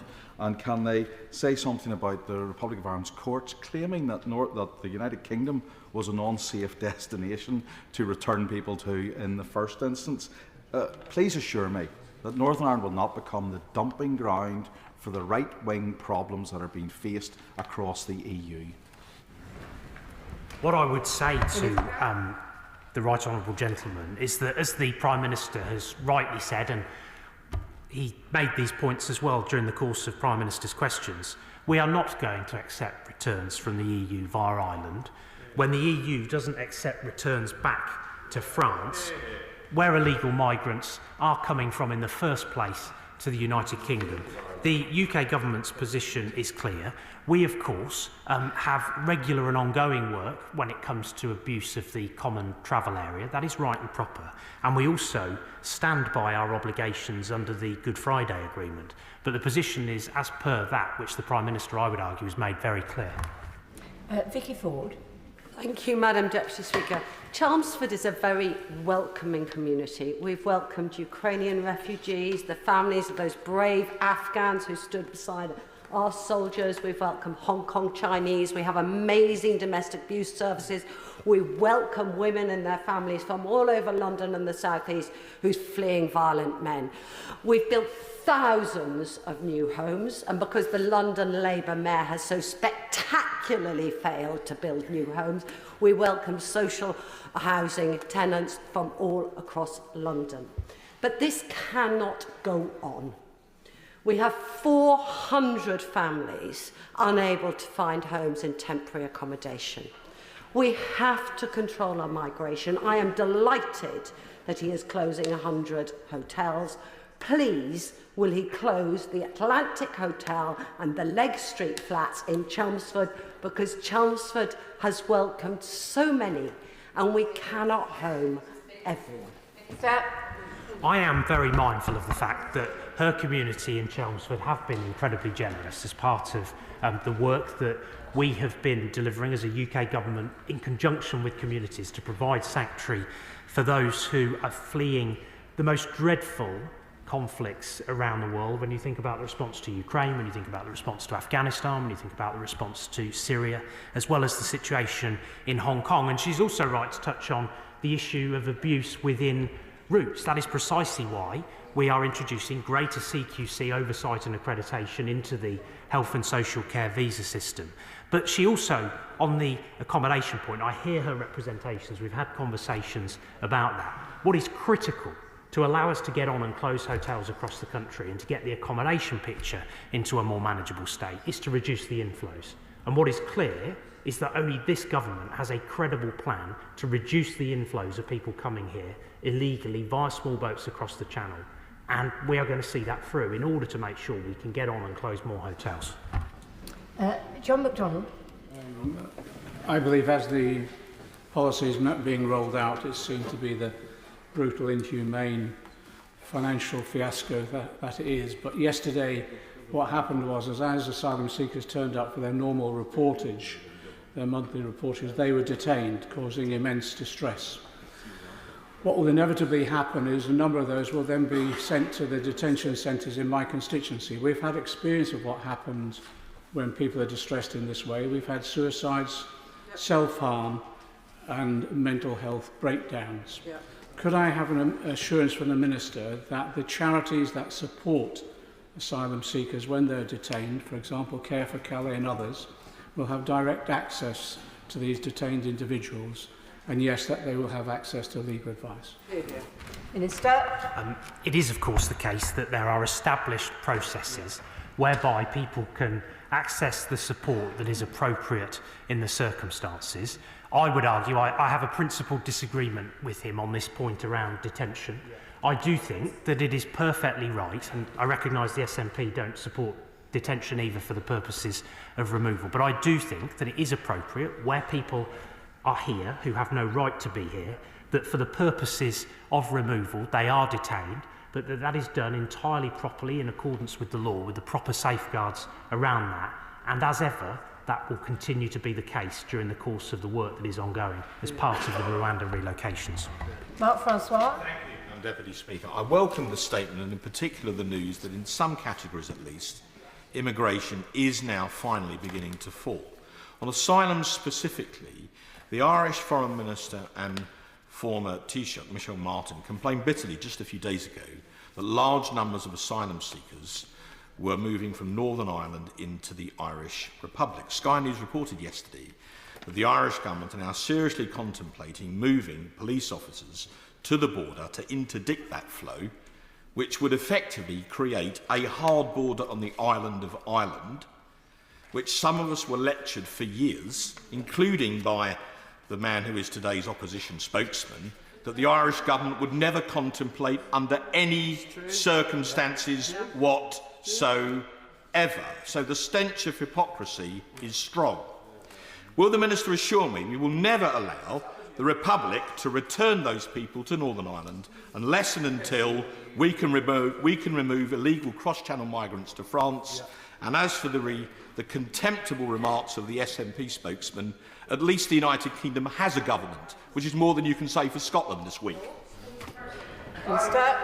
My right honourable friend knows that this government is resolutely opposed to a hard border on the island of Ireland, and I understand that the Secretary of State for Northern Ireland has requested an urgent meeting with the Irish government to seek assurances that there will be no adverse implications on the smooth operation of either the CTA or the Good Friday Agreement. That, I think, is an important meeting, and he's right to seek that.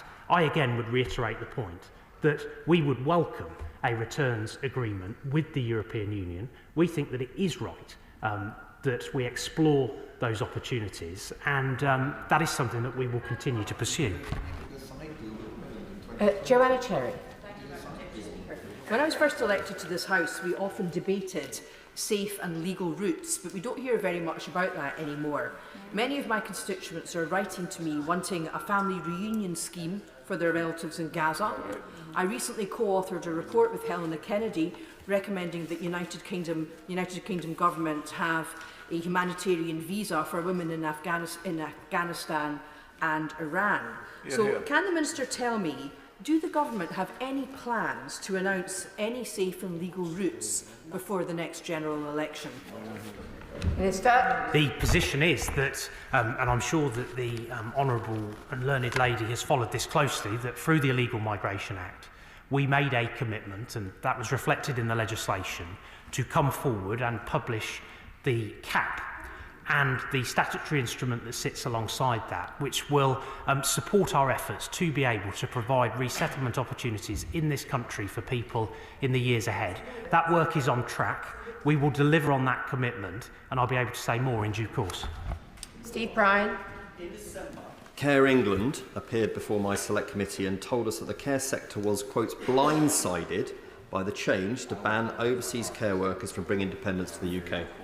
The government's own estimation of impact said the policy would not affect applicant numbers to come here and help look after our constituents.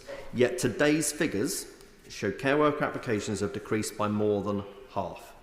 Now, we all want to see a care sector, Madam Deputy Speaker, sustained by domestic labour. Why wouldn't we?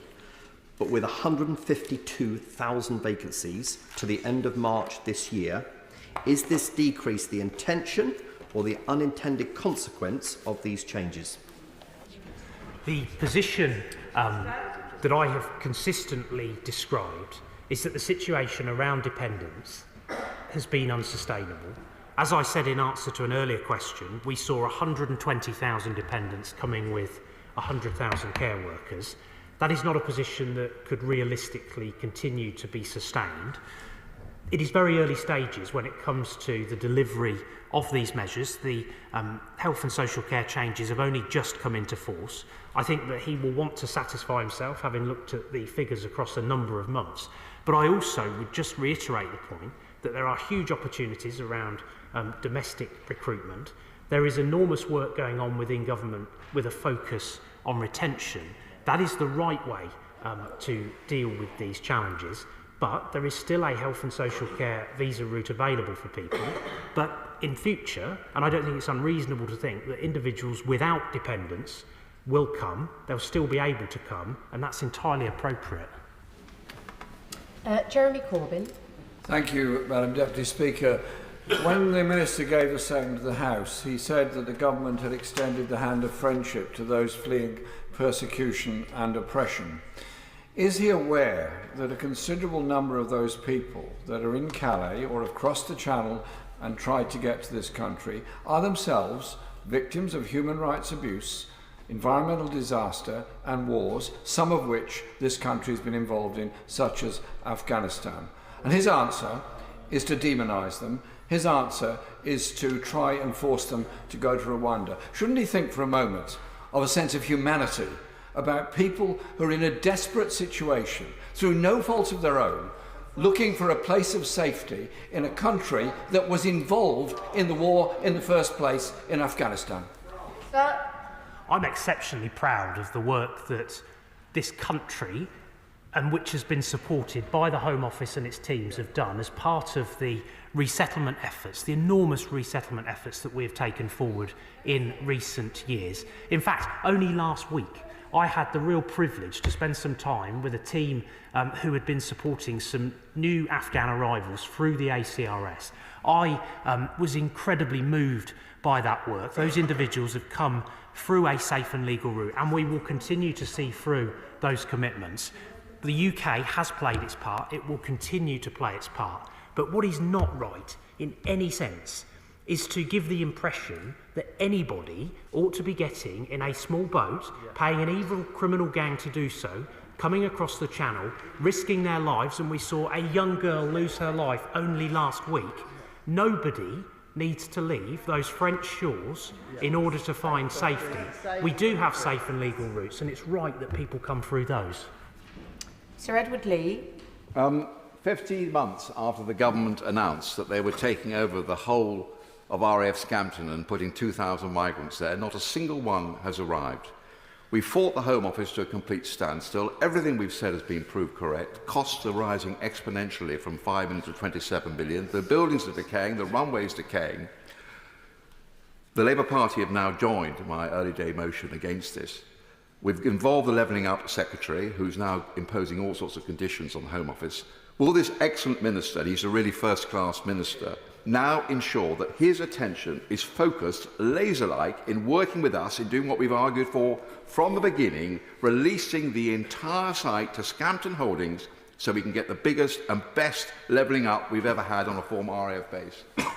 Minister. My right honourable friend is a tireless campaigner for his constituents. He knows that I am exceptionally sympathetic when it comes to trying to deliver this regeneration project for Lincolnshire. I appreciate entirely the enormous economic benefit and opportunity that that presents for people in the Scampton area from a amenity but also from a jobs perspective.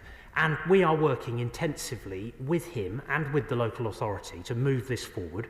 We do, of course, need to realise our accommodation ambitions for that site in the short term, but I also want to find a way forward and agree a way forward that means that those regeneration ambitions can also be realised as quickly as possible. Clive Redford. Thank you, Madam Deputy Speaker. We now know that it's the government's intention to pay board and lodging for 5 years for anyone voluntarily removed to Rwanda. That's a commitment that's going to fall heavily on the next government if they're even successful in getting anyone to Rwanda. So how much is this nonsense going to cost? Minister. It's fair to say that if we were to adopt the approach of his front bench, and no doubt one that he subscribes to, we would continue to have uncontrolled immigration to our country via the Channel. He offers no alternative solution to the one that we are taking forward as a government. That is an unsustainable position. I am confident that the Rwanda policy will help to bring to an end these channel crossings, to put those evil criminal gangs out of business and get this issue under control. That has to be right. What is clearly unacceptable is to parade around with no credible policy alternative and just pretend that everything's going to be okay. Jack Brereton. Thank you, Madam Deputy Speaker. It's very encouraging news to hear about the progress on tackling both legal and illegal migration, particularly on the operationalisation of the Rwanda policy. And I've pushed on a number of occasions for further schemes with other third countries because I think we need to see that deterrence. And I've been previously told that we were waiting for the delivery of the Rwanda scheme. So now that we have delivered the Rwanda scheme through Parliament, could the Minister look again at further schemes with other third countries as well, so we can offer the maximum possible deterrence to those trying to come in here illegally? My honourable friend, of course, is right on the point about deterrence. He has been very supportive of the work that we have done that has seen Albanian arrivals fall by 90%. Again, that recognises and brings forward the value that deterrence has. I also know that the Minister for Countering Illegal Migration has also been having conversations with the Vietnamese about the small boat arrivals that we've seen from Vietnam. We will continue to work hard to deliver more international cooperation in this space. And I also think it's right that the Home Secretary is spending considerable amounts of his time and energy on informing the conversation internationally about what more we can do to tackle these migratory flows. And we know that where we led the way when it came to announcing Rwanda, others internationally are seeking to follow. Anne McLaughlin. Thank you, Madam Deputy Speaker. Yesterday, my 21-year-old Springburn constituent, Abdullah Salimi, was detained and he was then taken from Scotland to England, a 10-hour journey. I suspect because in Scotland you get legal aid, so he'll have legal representation. Now he has none. He was taken on a 10-hour journey, given no water, no food. Is that right? Is that acceptable? What's the reason for that? He had his phone taken off him, so he couldn't contact anybody, couldn't tell anybody. Is that right? Is that acceptable? What is the reason for that? And also, no, I'm not finished. I went to the Home Office this morning. I emailed the Home Office last night. They refused to give me any information.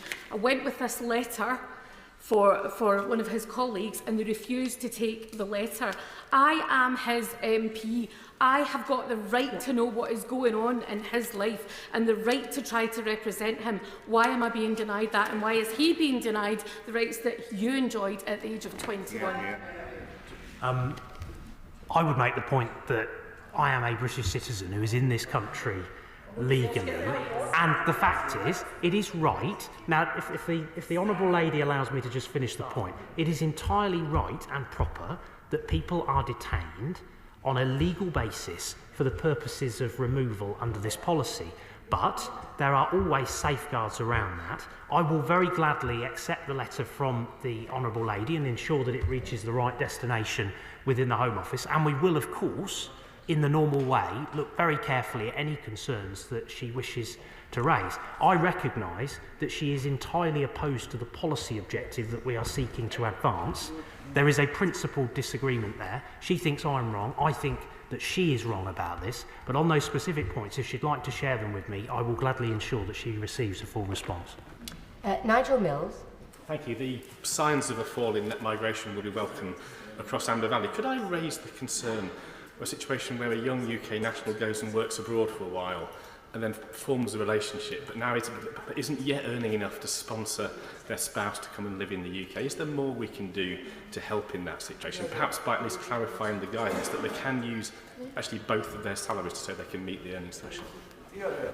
There has been no change to the way in which the various requirements can be met when it comes to the family visa changes in relation to savings and the like. And there is also, and we had a good debate on this last week in Westminster Hall, there is also that important safeguard around Article 8 rights, and as part of the consideration of any application, all of those factors are given proper and due consideration to make sure that we get the right decisions on individual cases. We do think that it is right to introduce those salary changes. They are being increased incrementally and are not being applied retrospectively, but there is, as I say, that important safeguard around Article 8 rights. Sammy Wilson.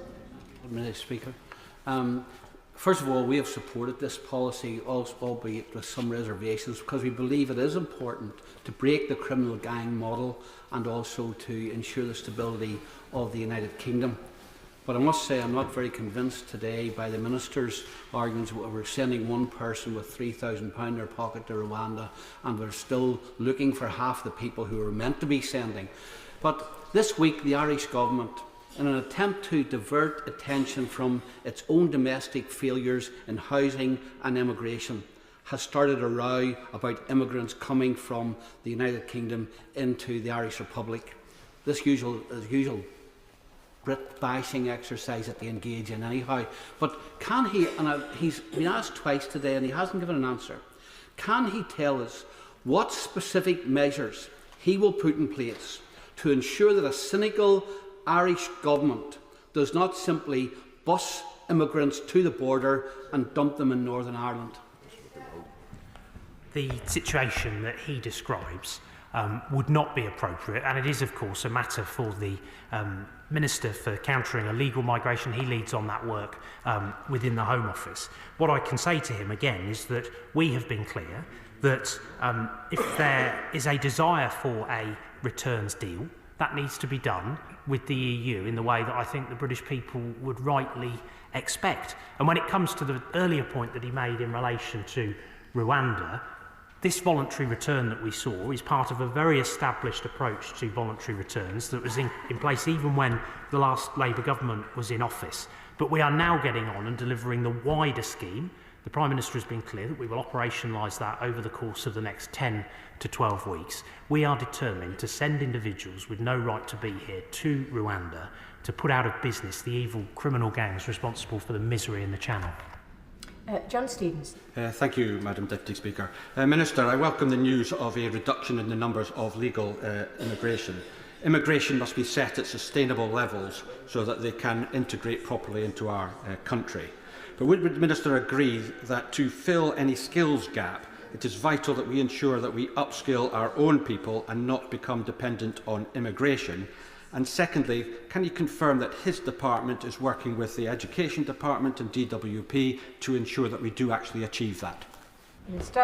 My honourable friend is absolutely right about that. There is concerted effort going on, building on the Back to Work plan across government. I am playing my part as part of those discussions with colleagues from the Department for Education, with the Treasury, with the DWP, and with a whole host of different departments, including my honourable friend from the Business and Trade Department, to go sector by sector to look at what more we can do to support the domestic recruitment of staff in the first instance.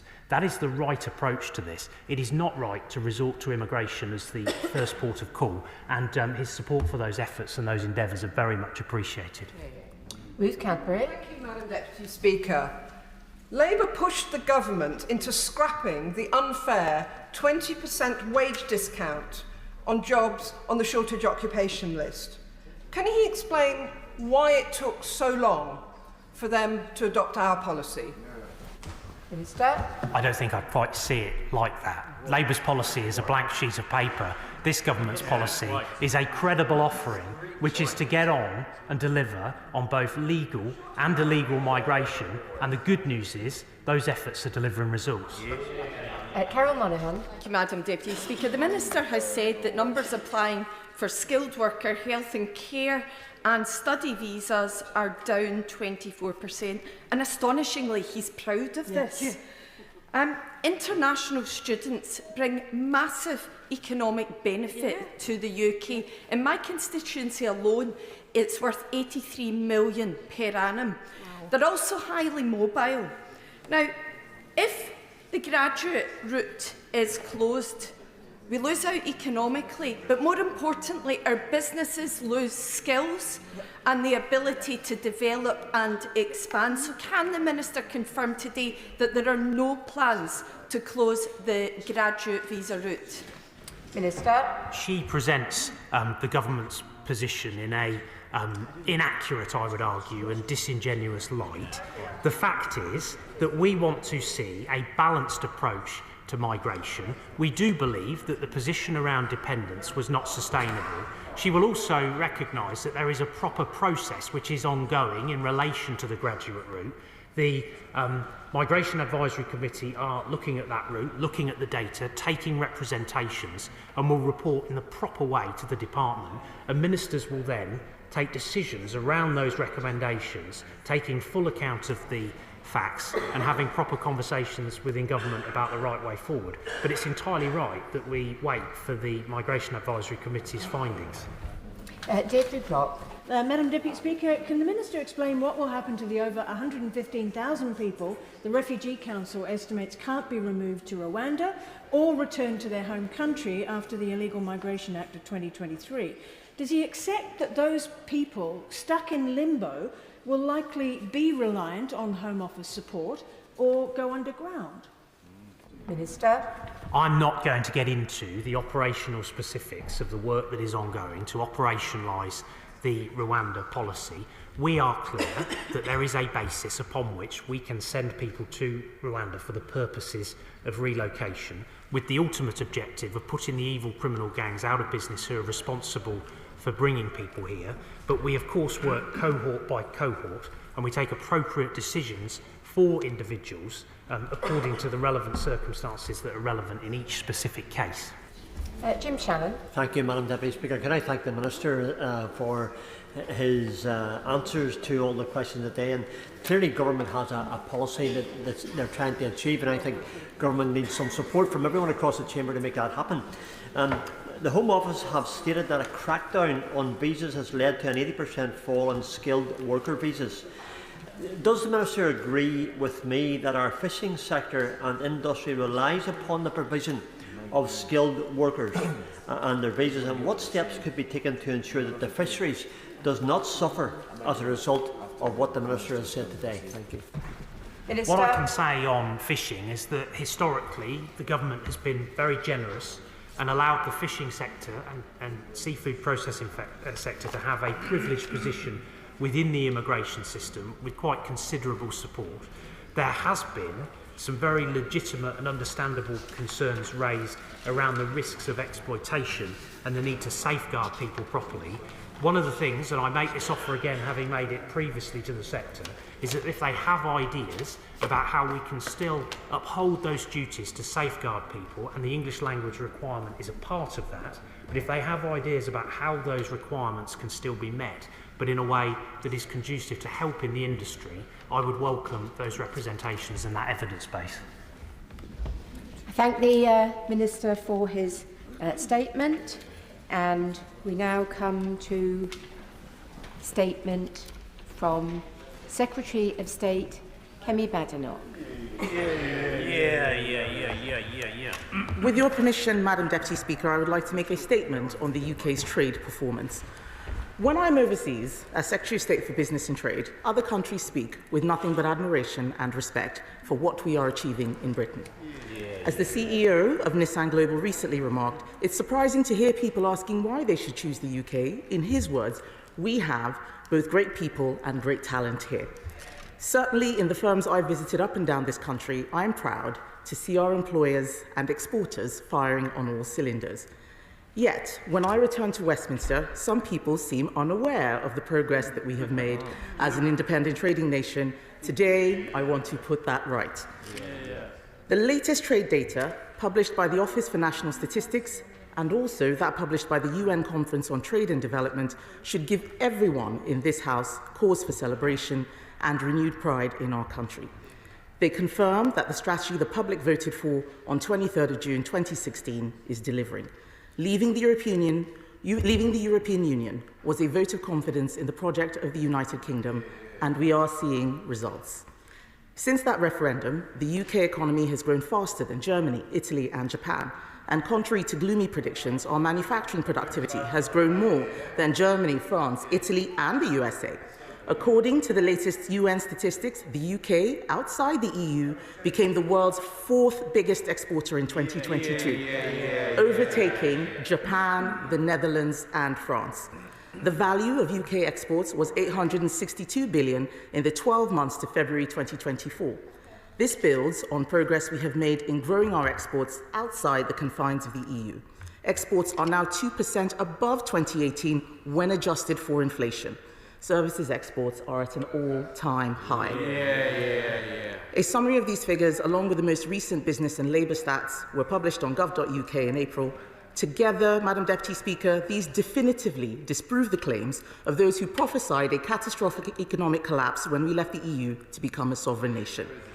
Today, we are not only selling more services to EU countries than ever before, we are selling record amounts of services to the rest of the world too. We are the largest net exporter of financial and insurance services in the world. Far from an exodus of businesses out of the UK, European firms have doubled down on their commitment to the UK. In 2020, Unilever chose to headquarter exclusively in London over Rotterdam.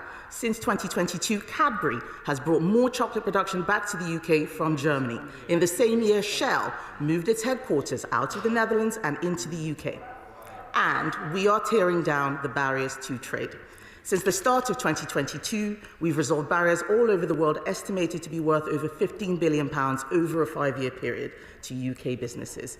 In 2023, this was equivalent to removing around £1 million of trade barriers every single hour. British pork farmers are benefiting from newly agreed access to the Mexican market, worth £18 million over the same period. Our work on bottle labelling for UK gin and whiskey has driven up tonnes in exports to Chile. We have ended the US ban on British beef and lamb. We are working to deliver a strategy that faces the whole world, not just our friends and neighbours in Europe. This is crucial if we are to lock Britain into the future of where global growth will be. In 2022, the EU took over 60% of UK goods exports. In 2023, this was 47% because UK goods exports to the EU remained broadly flat, while exports to non-EU countries rose by around 70% in real terms.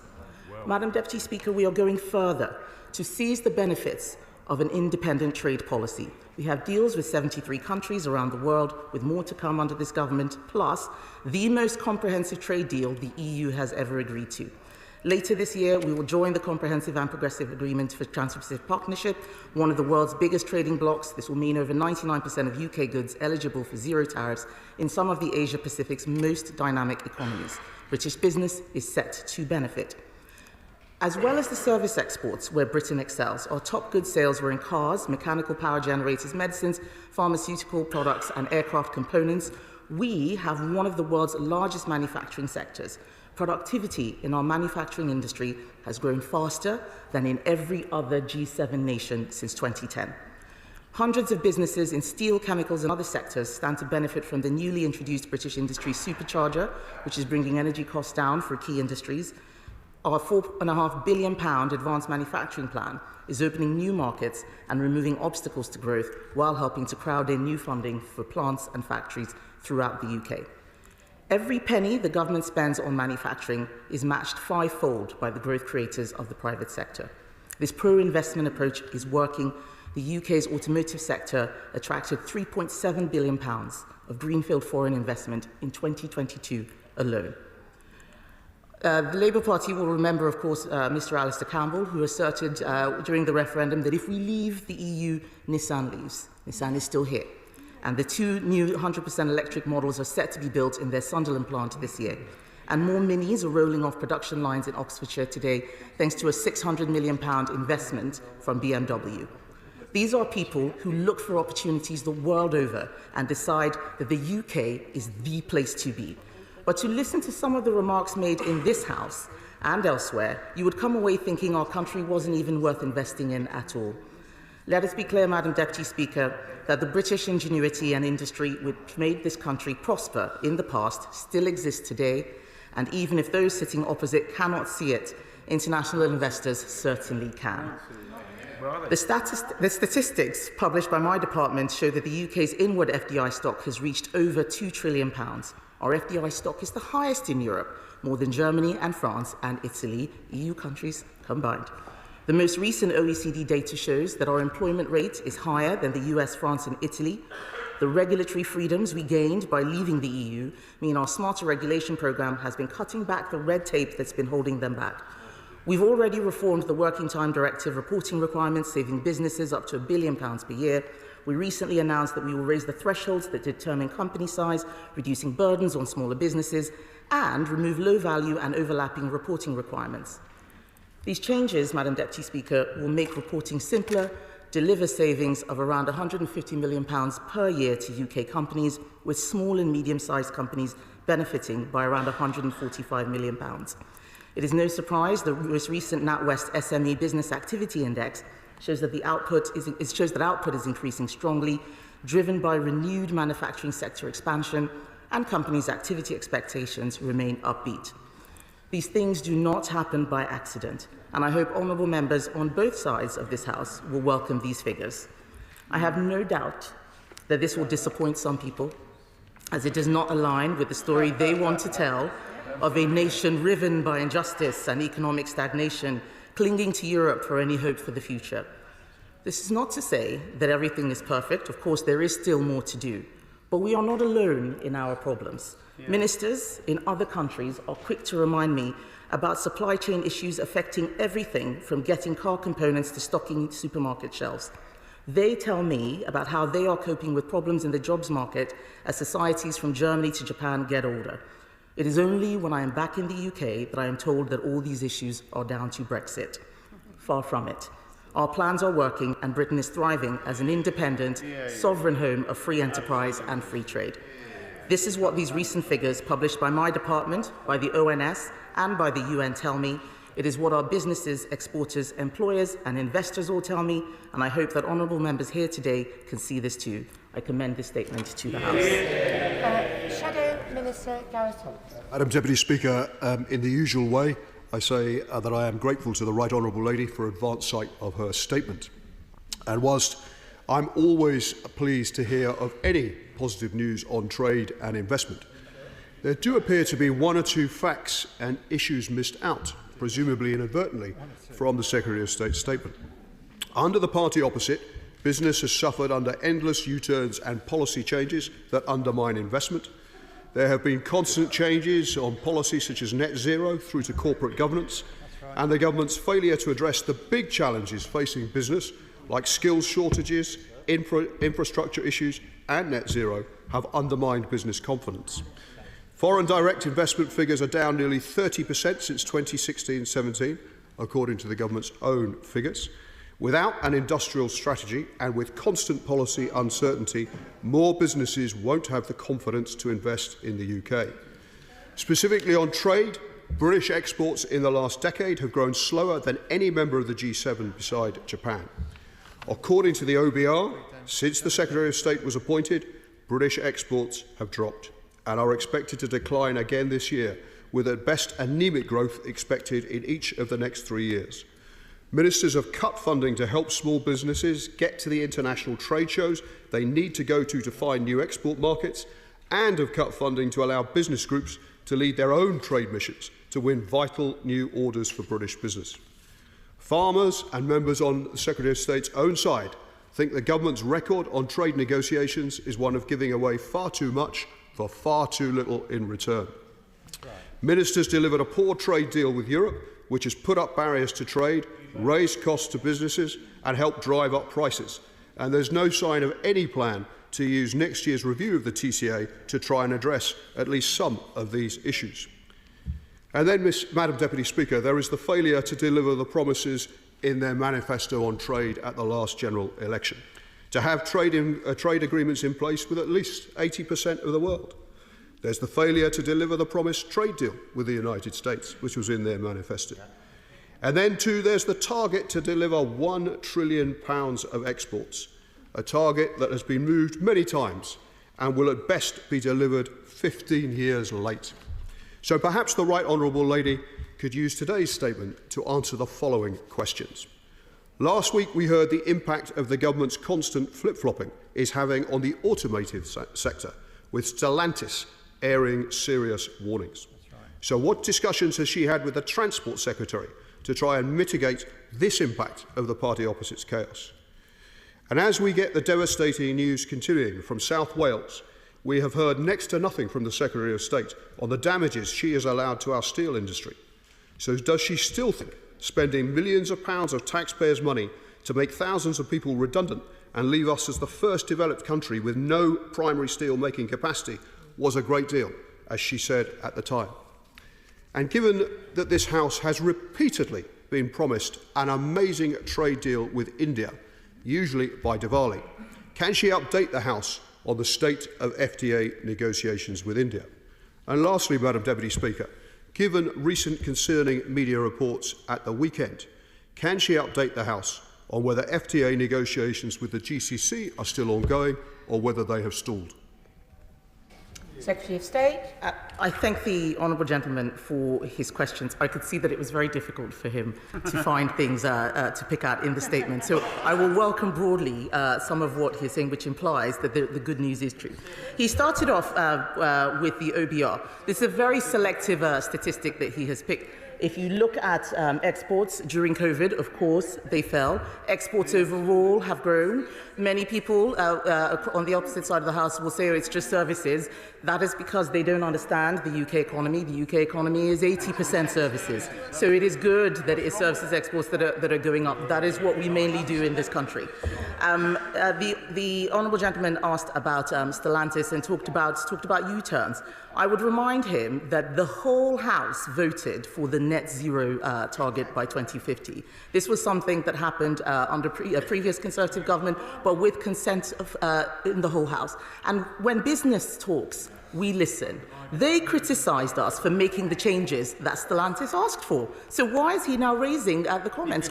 We extended the ZEV mandate. Transport Secretary, Prime Minister and myself had a discussion. We do have discussions. We extended that ZEV mandate to make sure that we were not imposing undue costs on people if they were not ready to take up electric vehicles. We listen, they don't. We look at the plans which they have for net zero, and I assure him businesses are absolutely terrified about what they will do with their new Green Deal and all of the things that will just put costs on business and consumers. He asked about steel. I'm afraid I need to correct several things. We saved jobs in Port Talbot. 8,000 jobs were going to be lost. We saved 5,000. If you want a net zero transition, you will have to move to an electric arc furnace. This is what happens. It uses fewer staff. You cannot blame the government for that while demanding a transition to net zero. We saved 5,000 jobs in Port Talbot. We invested £500 million out of a total £2 billion investment with Tata. It is wrong to say that this government is not saving steel. We're the only ones who have a plan for steel. They have no plan. We have a great plan, and it is going to transform and regenerate South Wales. The other thing which he said, which is incorrect, is about us having no primary steel production. We still have British Steel in Scunthorpe. There may be changes in Port Talbot around going to electric arc furnaces, but what he needs to remember is that even the steel production we have here relies on imports. We do not have iron ore here. So I would recommend that he gets a briefing on exactly what is going on with steel production in the UK.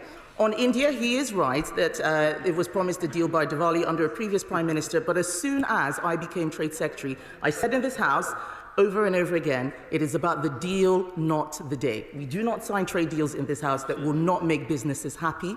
We are keen to make sure that whatever we do is going to do right by our farmers. They laughed on the opposite sides of the bench when I paused FTA discussions with Canada. That was because what they were offering was not going to be good. They have complained that the industry there is complaining that the UK got too good a deal from CPTPP. They don't talk about that. But we are negotiating great deals for this country. I'm very proud of the work that my ministers and my department are doing, and I would thank him for his questions. Sir John Redwood. I'm very grateful for the statement. I think it's wonderful news on the exports, showing all that pessimism at the time of the referendum was completely wrong. And I fully support the Minister's approach to delaying the target for battery vehicles because people aren't buying them in enough quantities. But will she add to that by adopting the Stellantis advice, which is not fining motor manufacturers here for producing good petrol and diesel cars before people are ready to buy the electric ones, because that is putting off investors? I understand very much the point that the right honourable gentleman, my right honourable friend, is making. This is something that we have heard from some bodies in industry. We have the auto sector giving us two different messages. Some want us to bring the mandate forward and make it happen faster. Others want us to delay it. It is a very tricky balance. We do understand the concerns. We don't want to put additional burdens on business. So he is right to make that point. I have made representations to the Transport Secretary, but this is his policy area, and he will make the ultimate decision. SNP spokesperson Alan Brown. Thank you, Madam Deputy Speaker. Madam Deputy Speaker, with these selected statistics, the Secretary would clearly make a very good cherry picker while she clutches at straws at the same time. The reality is we still have a cost of living crisis, and I would welcome her to my constituency to tell people in my constituency how rosy apparently things are in the UK at the moment. The reality is, real GDP growth in the UK compared to pre-pandemic is just 1%. That's a third of the EU average figure and an eighth of the US growth. And the here and now figures are even worse. The UK economy shrank in 2023, whereas there was significant growth in the G7 and across the OECD average. Indeed, now is probably the only time in living history the UK economy is actually on a par with Germany, but sadly that's because Germany is also an international outlier in terms of lack of economic growth. Volumes of UK goods imports and exports is 7.4% smaller compared to 2018. That's the biggest 5-year decline for which comparative records exist. And the Secretary is right, exports to the EU are up, but imports for the EU are also up. So the trading deficit with the EU is actually increased by over 5%. And yesterday, with the introduction of new customs and checks procedures on animal and plant products coming into the UK, which alliance trade is estimated will cost British businesses £2 billion a year. UK Energy estimates energy bills are currently £1 billion a year higher due to post-Brexit trading arrangements. So instead of talking up the minimum savings in what she calls cutting red tape, I wish you'd come here and tell the truth on what the actual Brexit red tape trading cost increases are to businesses in the UK, not to mention the impact of labour shortages. Madam Deputy Speaker, this Parliament is set to break a lot of records. The biggest drop in living standards, the longest decline in GDP per capita, the steepest 5-year decline in volume of trade, the stock market shrinking at its fastest pace in history. So what of these record-breaking achievements for broken Britain is she most proud of? Secretary of State. Thank you, Madam Deputy Speaker. It was very interesting to hear the honourable gentleman talk about his constituents. What he should tell his constituents, certainly what I would if I was there, would tell them that the 7-year administration of First Minister Nicola Scotland, the SNP welfare economy grew at half the growth rate of England. If the SNP had achieved growth in line with England, they could have increased Scotland's economy by 15 billion.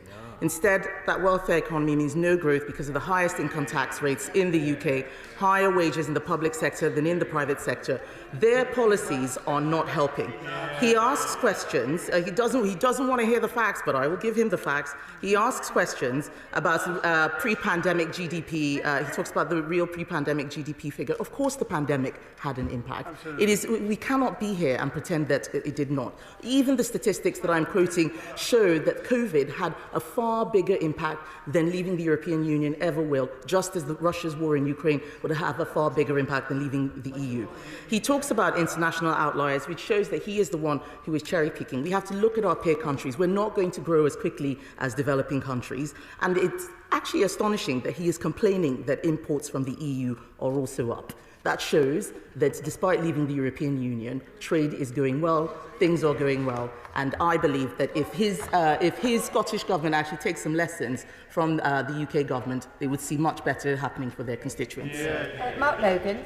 Thank you, Madam Deputy Speaker, and I welcome the Secretary of State's statement today, especially welcome the fact that I think 5 or 6 occasions Japan was mentioned. The latest statistics show that there's been a £777 million increase in total trade between our two countries, which works out at 2.9%.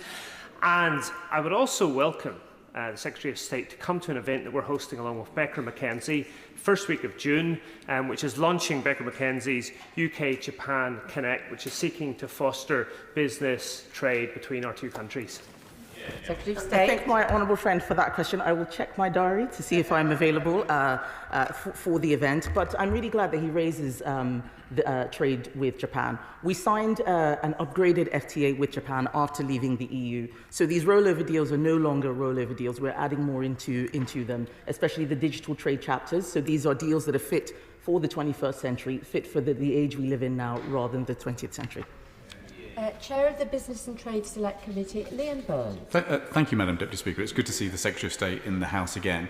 I know she has a difference of opinion sometimes with the OBR, but could she confirm that the OBR's figures for March 2024 do show that the UK now has the lowest trade intensity in the G7? There was important progress that she's reported today, and much of it rests on progress in our services trade. That does provoke the question as to why we're not pursuing services only trade agreements in a more expansive way, not least because the Minister for Trade was unable to confirm any comprehensive free trade deals will be signed before the election when he came before the committee yesterday. And he said services only deals were not allowed under WTO rules, which of course is just flat wrong. But the question I want to put to the Secretary of State, Madam Deputy Speaker, today is about our goods trade, because the ONS stats show that our goods exports have fallen by about £31 billion over the course of a year, and the risk is that that number is hit even harder by the chaos at the border. The new border operating model involves data that is submitted by traders but isn't then shared with ports. Sometimes 2 hours notice is needed for a journey that only takes 90 minutes. There's no standardisation of inspection charges, and the British Chamber of Commerce says that many businesses are going to be hit by thousands of pounds worth of customs bills that they didn't know they were on the hook for. So the question, Madam Deputy Speaker, is did the Secretary of State warn her colleagues in Cabinet that there was going to be complete chaos and that the EU checks that we're now introducing are going to be a disaster? Because that is what small business is saying to me, and I know it's what small business is saying to her. Secretary of State. I thank the right honourable gentleman for his questions. He asked about why we're not pursuing services-only deals. We have done 2 of those, one with Singapore and one with Ukraine, about a digital trade exclusively. This is obviously an area where you need both sides to agree, and actually most countries still want a goods deal. For many of the countries that we're negotiating with, goods are still the larger part of their economy, and we have to bear that in mind. Trade deals are not a one-way story. I'm glad that he welcomes my statement. He will, of course, know that I am not somebody who pretends that absolutely everything is perfect and nothing could be better. I do think that things could be improved. But one of the things that we have to acknowledge, in reference to his comment about the border operating model, is that the people voted to leave the European Union. There will be opportunities and there will be costs. One of the things that farmers regularly tell us is that they want better food standard checks and other checks at the border. That will impose a cost. We have done everything we can to minimize those costs. We've even found cost savings in doing so. I've heard many scare stories about what businesses will see at the border. Not all of them will apply. We're doing everything that we can in order to minimize the burden. But the fact is the EU imposed the same thing on the other side. We need to give our producers a level playing field. Julie Marsden. Thank you, Madam Deputy Speaker, it's a pleasure to follow the chairman of the Business and Trade Select Committee. As a relatively new member who joined this year, I recall my first meeting, we heard how the UK has the third highest level of foreign direct investment over the past years, behind only the US and China.